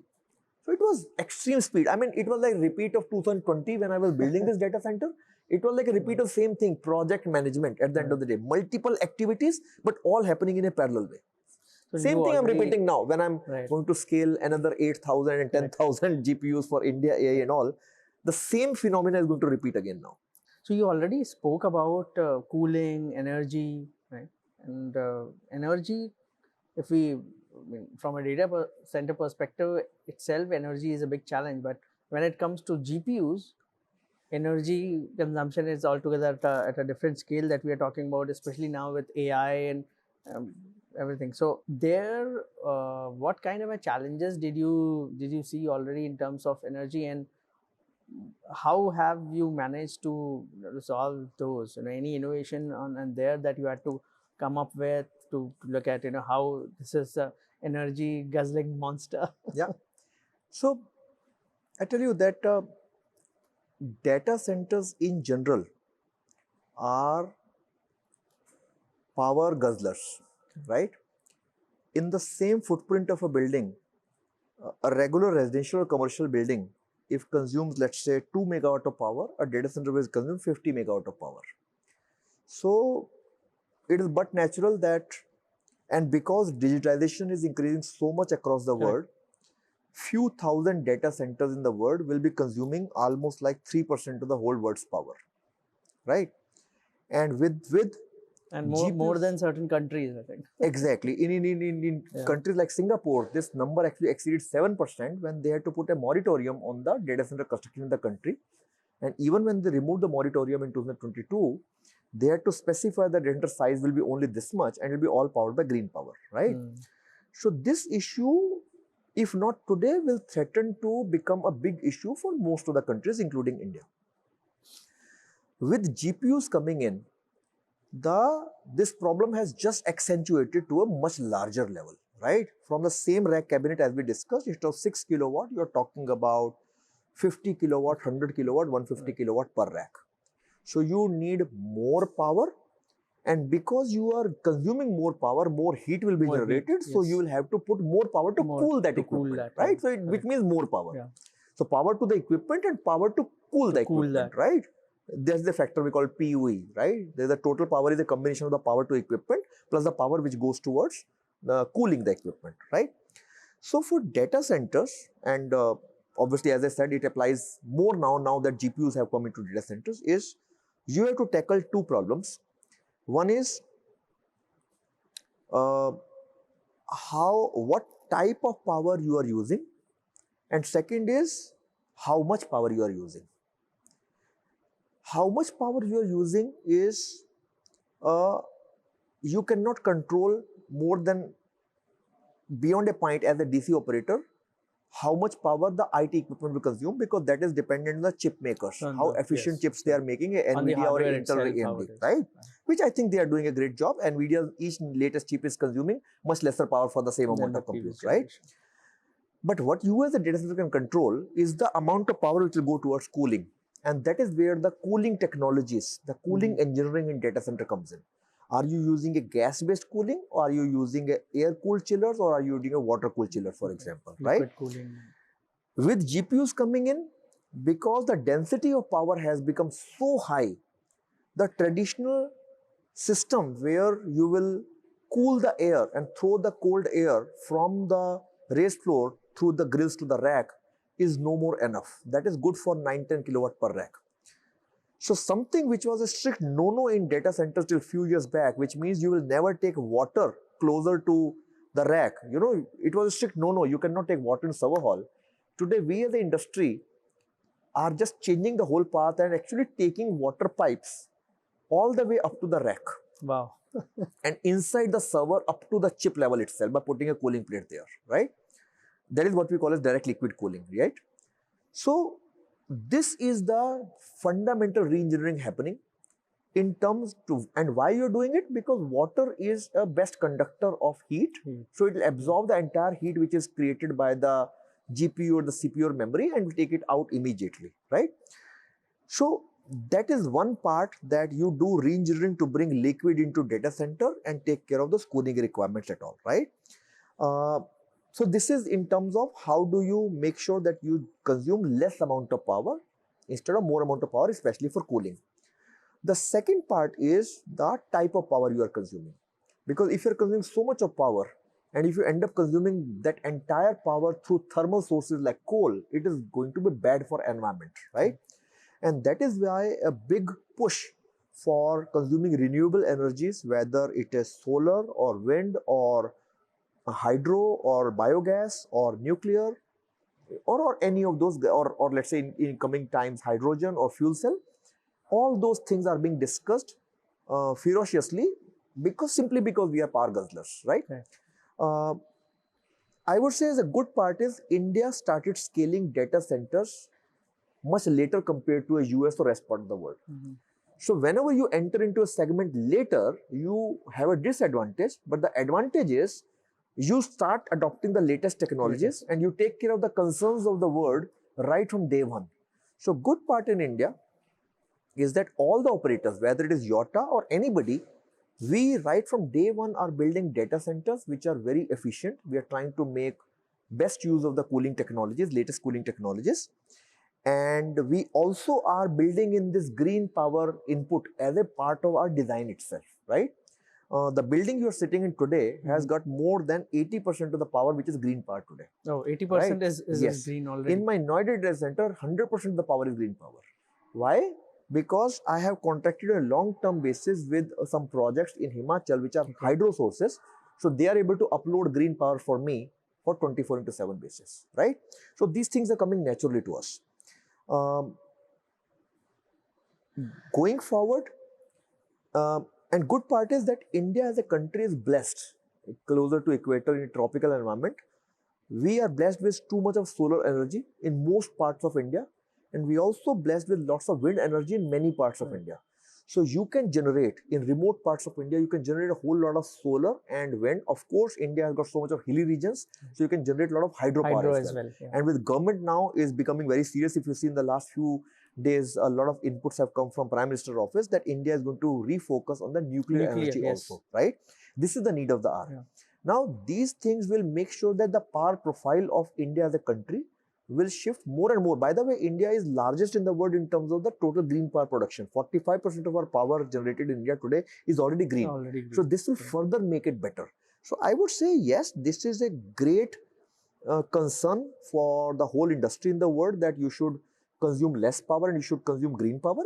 But India is fantastically placed from these points of view. So tomorrow when you start having millions of GPUs getting installed in India, and that day is not far. Possibly next 2 years, you will see those things happening in India. Today, it looks like a dream, it will happen. I think from a data center point of view and in terms of power point of view, India will be quite good placed from that point of view. So coming back to the GPU topic and the India AI mission, and what was earlier 10,000 GPUs, now I think it is already 18,000 GPUs that government is talking about. How do you see that this will really change or supercharge the AI landscape or an overall tech landscape in India, or this is, as the detractors would put it, is this again one of these fads that somebody has come up with something, but it's not going to lead much into anywhere? Working on the ground on this for last 1.5 years, I can see the impact of this already in a very, very big way. I tell you, fundamentally, India is a great, I would say, potential supplier of AI to the rest of the world, simply because we have the skill sets, right? We have the know-how, we have a software leader. So there is no question in terms of skill sets availability. We have the second largest skill sets in the world in AI already. Startup ecosystem is fantastic in India. India is also the largest AI potential market in the world, simply because we are all digitally so enabled with 70 crore plus mobile phones, and ultimately AI in most of the times will end up becoming some app on your mobile which need to be consumed. So if you are already digitally enabled, people, anything which comes to them, lots of value with a very low price, Indians will just lap it up. So India is going to become a huge AI market because of this. Whether it is we already see people exactly, we can see that whether it is a horizontal app like a ChatGPT equivalent, or whether it is a vertical app like healthcare or education or entertainment, anything, India will become the largest market. What India was lacking was GPUs. So we took care of that as Yotta. I can take a little bit of pride in that. We took care of that in a big way. A country which was not having GPUs, we brought it in abundance into that. And idea was obviously, of course, it's doing good to India. It was making business sense to me that, okay, till the time Indian market start growing, I will sell my GPU capacity to global rest of the world. And I did that. And the rest of the world also came for AI training. You don't care whether it is in your country or elsewhere. There's no latency issue, right? And I got a lot of global business as well. But the idea was that sometimes a demand ensures supply comes in. Sometimes once the supply comes, the demand starts getting generated. So because I brought in so much of supply, so all those great startups and research bodies who had ideas but who were not doing anything, suddenly you can see the emergence of Sarvams of the world, Hanumans of the world, IITs, and so many of them. More than that, you can see people like yourself, right? You had got so much of supply. So all, I would say, your AI dreams, you were able to execute them simply because the supply was available in abundance. So, and as you know that I was following the same Mukesh Ambani principle, do it on economies of scale, give highest value to user at lowest possible price. That is how you make business, any business in India, right? That's how you scale. We have an example of mobile market in India, right? From 16 minutes per 16 rupees per minute, you brought to 40 paisa per minute, the overall size of the market become far bigger, right? So I was following that principle and I launched GPUs at a much lower price than rest of the world, right? At that time, the rest of the world price was $5 to $10 to $15. I launched it at less than $3, right? But even after that, the biggest problem was the users found that even $3 per hour is very costly if you want to do POCs with couple of GPUs. And after POC, if your product is successful and you want to put for inferencing, right? Any use case a CIO of an enterprise will present to his CEO, the CEO will ask him, you want me to spend some crores of rupees on this AI product, majority of which will go to GPU, show me what productivity gain I'm having, what cost reduction I'm having, and the CIO was not able to prove it to them. And this was resulting that still in the last 1 year, I've seen that while many people like yourself were able to create great businesses, but not many could actually do that who have the potential to do it. While there are use cases, but people are not able to move forward. The real issue was cost. What India AI mission has done, and that's why I've been very appreciative of this right from day one, and I think I can say I've got my own contribution in bringing it to the idea which it ultimately became. What we told the government is, don't subsidize the capital purchase of GPUs to people like us, just like they have done in semiconductor mission. Don't do that, right? Second, as government, you don't do that. People like us will do that. We understand data center, we understand GPU, we understand skill set, we'll do it. You make an enabling policy and you give subsidies to the end user to the actual startup to purchase our services. Yes. So what India Mission is doing is they are actually giving money in the pockets of the end user.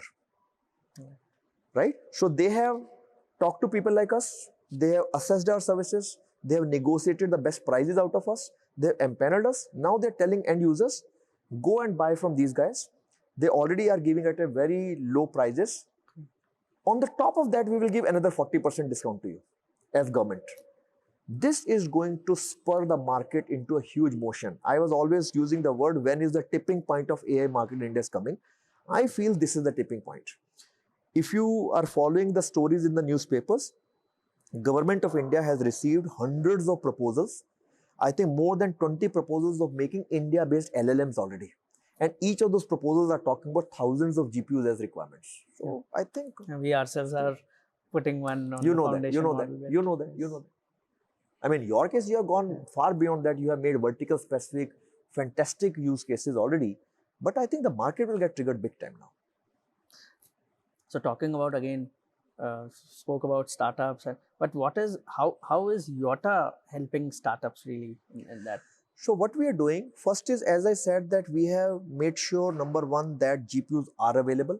The top end GPUs are available with all the reference architecture of NVIDIA, InfiniBand and high speed storage and things like that.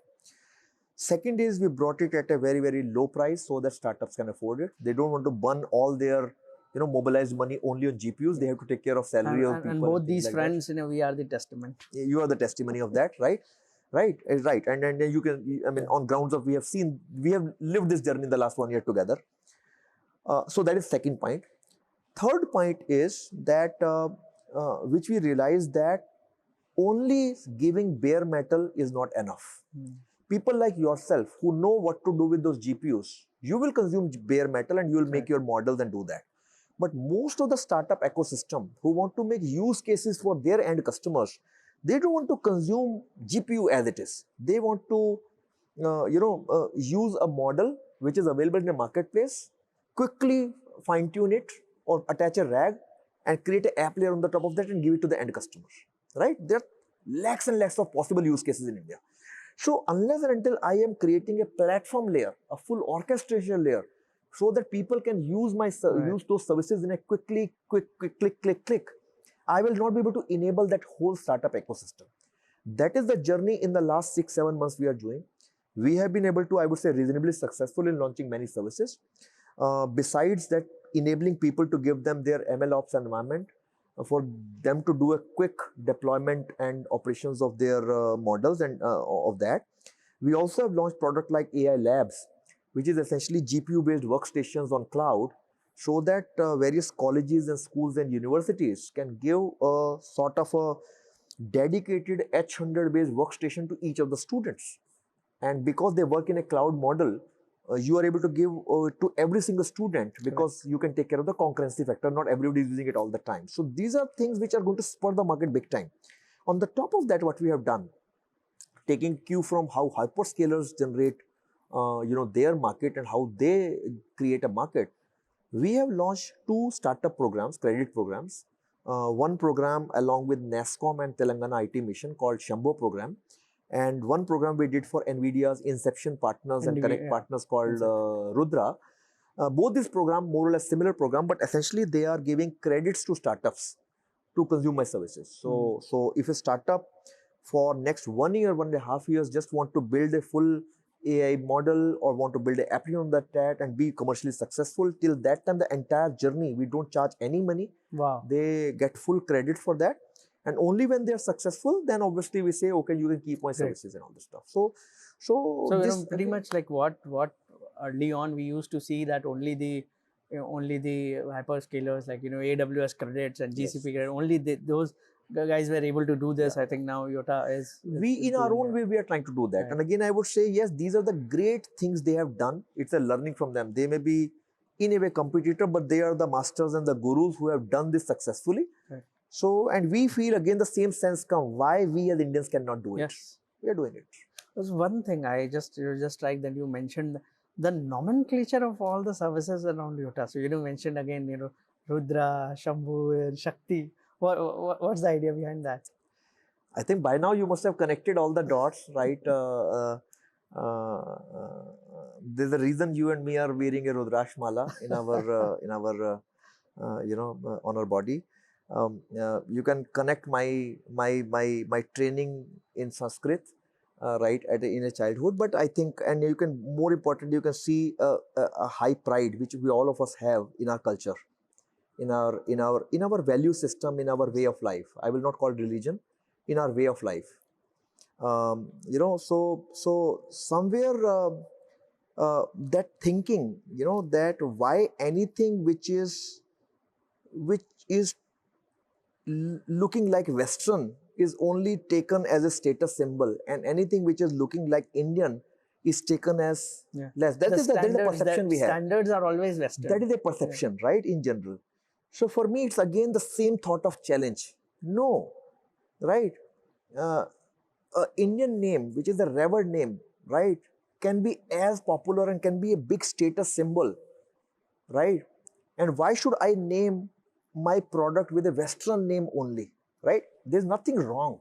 My company name is Yotta, right? There's nothing wrong. And that is why so many times I say, why should only I speak in English, right? So many times I will go to stages, as the first question I'll ask, yaar, Hindi mein baat karunga chalega, and most of the time people will clap for that. And you can have such a beautiful conversation in Hindi. Does not mean English is bad. It is the best language to communicate when people don't understand your language. But that does not mean English is a status symbol and Hindi is a lesser language. So it is all to do with somewhere a sense of we giving symbolic sort of a status to our pride, to our culture, and that is why these names. Right.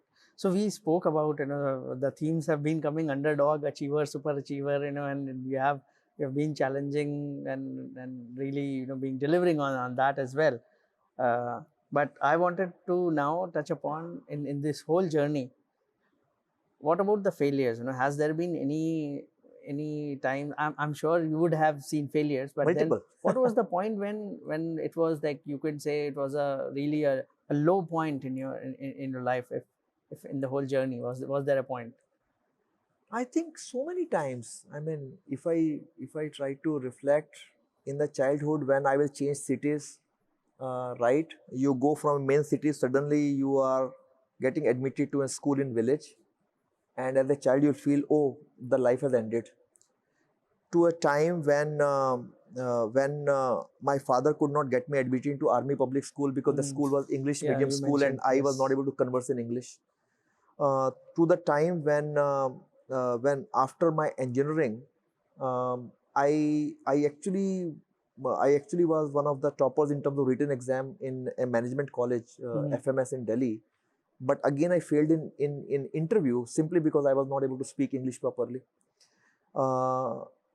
To the time where, because my wife was intercaste marriage, so there was a whole lot of resistance and the rebellion angle came in there. So, and multiple moments came where say this will not happen. We had gone through our own exercises, but finally it happened. It happened so beautifully till date.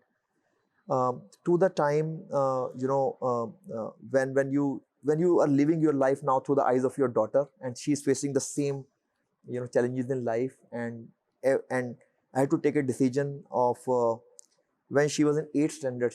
After 7th standard, I sent my daughter to Kodaikanal. For 5 years, she studied in Kodaikanal in boarding, because there was a dream that if she has to make her life in liberal arts, because she is a completely liberal arts student, that she'll make a better career in US. And for that, before she start living a life outside independently, let her develop her personality living independently in India. So the only daughter, you're sending her away from you from the age when she was just in 8th standard to sending her to US, right? All these have been big decision moments where you have to ultimately decide what is the bigger picture. In your professional life, I think Angel Solutions leaving was a big decision point. leaving your internet VPN business at that time was a big thing. Oh, I was already excited for 2-3 years, and suddenly somebody told you data center karega kya? And nobody knew data center. There was so much of, I would say, giggling, I would say, people used to do कि this guy पागल हो गया है, पूरा MPLS internet का धंधा छोड़ के, जो उस टाइम का बड़ा फ्लेवर था क्योंकि फाइबर बिच रहा था कंट्री में, he is doing something called data center. To the time when I left Reliance because the company was going through bad phases, and I joined NetMagic, and NetMagic was hardly a 40 crore company. Facing my father, who was saying, yeah, Reliance was the aura. Reliance was like joining government. To joining a company which was a nondescript company, ke pagal ho gaya again you taking that call.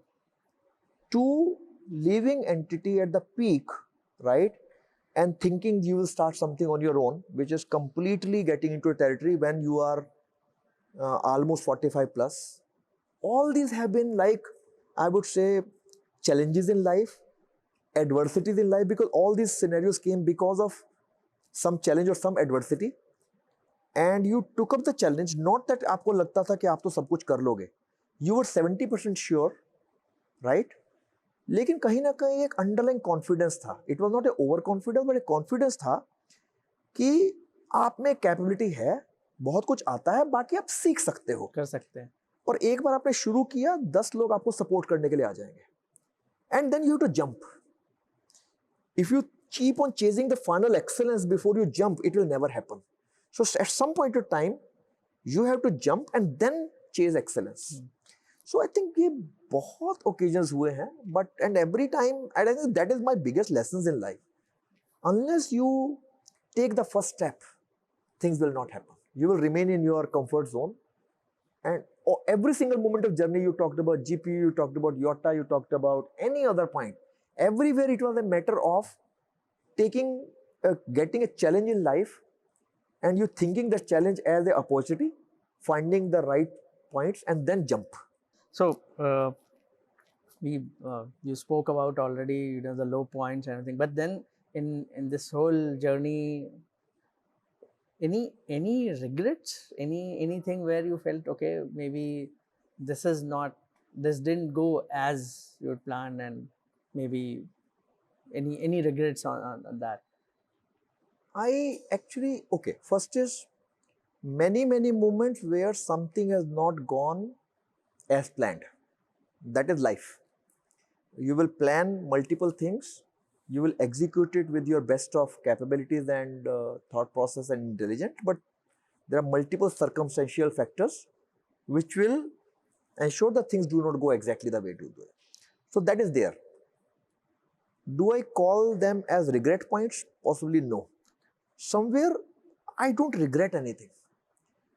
Maybe simply because I think these are all parts of life, right? Every single thing which is happening as a part of life. It's a flow, right?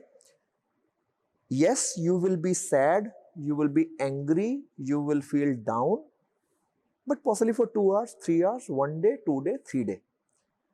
Immediately analyze, मेरी life में हुआ है, सबकी life में इससे भी ज़्यादा हो रहा होगा. Find out what is the solution 1, solution 2, solution 3, what is the solution I take, move forward. And then move on. That's it. Okay. So of course, Yotta itself is a young organization, and I see there are a lot of young team members, who are naturally, coming in. So what's your view on the state of the youth today? And of course, I have to bring that in about the whole debate around working hours. If you ask me, in general, I am always enthused to see the current generation. I feel they are much more aware of their surroundings. That is not how we were at their age. Sometimes, as is the case with any generation, you feel the next generation, does not understand, they don't take life seriously, and the parents will always teach their kid and all. Because I myself was always rebellion, and I have never accepted authority from anybody. So I always felt that the decision of life is everybody's individual. We all are caretakers, guides, who will brainstorm as friend or as parents of others or as boss or managers. But every individual has his own thought pattern and intelligence, and they will take a decision. I see it from the eyes of so many of freshers who join in our company every year. I see it through the eyes of my daughter, and I find them that whenever you logic it out, that if you are deciding certain thing, it will feel like they are obstinate and they are stubborn. But if you ask them their logic, they will actually come out with 3 logics why they are thinking or doing something in a way which you were feeling it was wrong. So I think it is a matter of you giving the right environment, nurturing and guidance, but never ever try to prevail upon them, right? Don't make choices for them. So I am very enthused. When we talk about that, that working hours detail, I again somewhere felt that it went blown out of proportion. Possibly a minority thought took over. Fundamentally, I think majority of the people, I'm talking possibly Indian context more, I cannot vouch for the word, want to do hard work, and they understand hard work. They understand the value of hard work. We all understand that we have seen our parents also work exactly that hard. Because that is the DNA we all have taken in our parents. That is the DNA we are giving to our next generation also as Indians, irrespective of which strata of society we are, richest to the people who are living a normal moderate life. That is the DNA we are giving to our kids by default, and I think the kids understand that, right? Yes, there can always be some thought which is a minority thought, I feel, of a concept which I am always against, and I'm very sort of, maybe the interpretation of that thought has gone wrong, if something called work-life balance. I always say the concept itself by nomenclature is wrong, because it says that the life starts after work. Yes. When you're saying work-life balance, it means work करो, उसके बाद life करो, balance करो. तो work में life नहीं है क्या? Right? So by thought you will feel कि office में आके या जब काम कर रहे हो वो तो बोझा है. Correct. Right? Work खत्म हो जाएगा तब मैं jogging करूँगा, तब मैं gym में जाऊँगा, तब मैं pool में जाऊँगा या मैं club में जाऊँगा, वो life है. No. If we go through the Maslow theory, your real happiness does not come from all those which are the lowest level, physical level. Real through is coming a sense of achievement, self-actualization, status, security. Those things are coming from what you are doing in your life. Your half of the life is actually your work life. You feel a sense of pride in doing what. When you achieve something at the end of the day, you feel happy. किसी को praise करने की जरूरत नहीं होती, आपको अपने एक सेंस होती है रात को जब ड्राइव करके घर जा रहे होते हैं, you get that sense कि आज कुछ अच्छा किया यार, मजा आ गया. That sense is a far better happiness than the happiness which you possibly are doing with so-called work-life balance wala life, right? So I would say, yes, I think we should not be prescriptive. लोग 90 घंटे काम करो, 70 घंटे काम करो. I think people should, instead of feeling कि वो 70 घंटे काम हम मिस्टर मूर्ति के लिए कर रहे हैं, मिस्टर सुब्रमण्यम के लिए कर रहे हैं, या मिस्टर जो भी मैनेजर या ओनर है उसके लिए कर रहे हैं, people should see, and this is what I keep on saying to my, all my colleagues and, in my family, to my daughter, that the day we feel कि हम कोई काम कर रहे हैं किसी और के लिए, हम अपनी ग्रोथ को रोक देते हैं, राइट? मेरे ज्यादा काम करने से किसी को जो भला होगा, कंपनी ग्रो हो जाएगी, कंपनी की प्रॉफिट बढ़ जाएगा, वो कंपनी को फायदा, but that is a by product. Because I am doing more work, right, it is increasing my value. Tomorrow if I try to leave, my manager, my owner will think 10 times, यार ये छोड़ के जाएगा तो क्या होगा. It is a very simple ground example. No, I'm building value so in myself. Don't do more work because you are being forced to do that, or you are doing because somebody else is asking you to do. Do it for your own sake.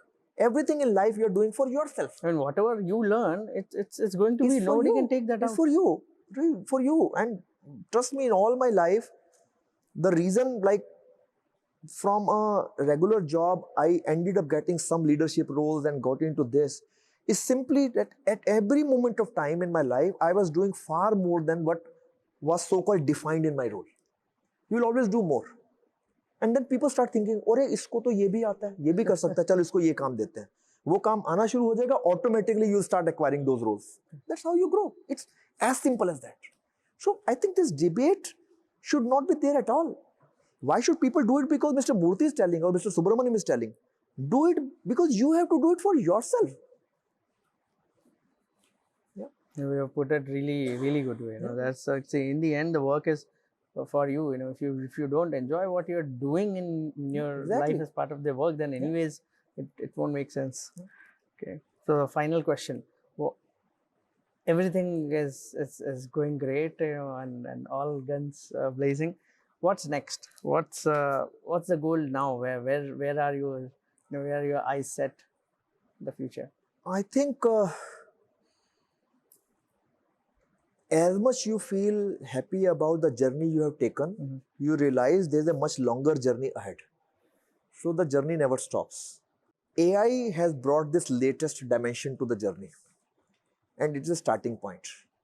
So for me, it is clearly building lots of capacities, because India requires lots of capacities. So data center capacity, GPU capacity, cloud capacity, all the digital infrastructure capacity building in India.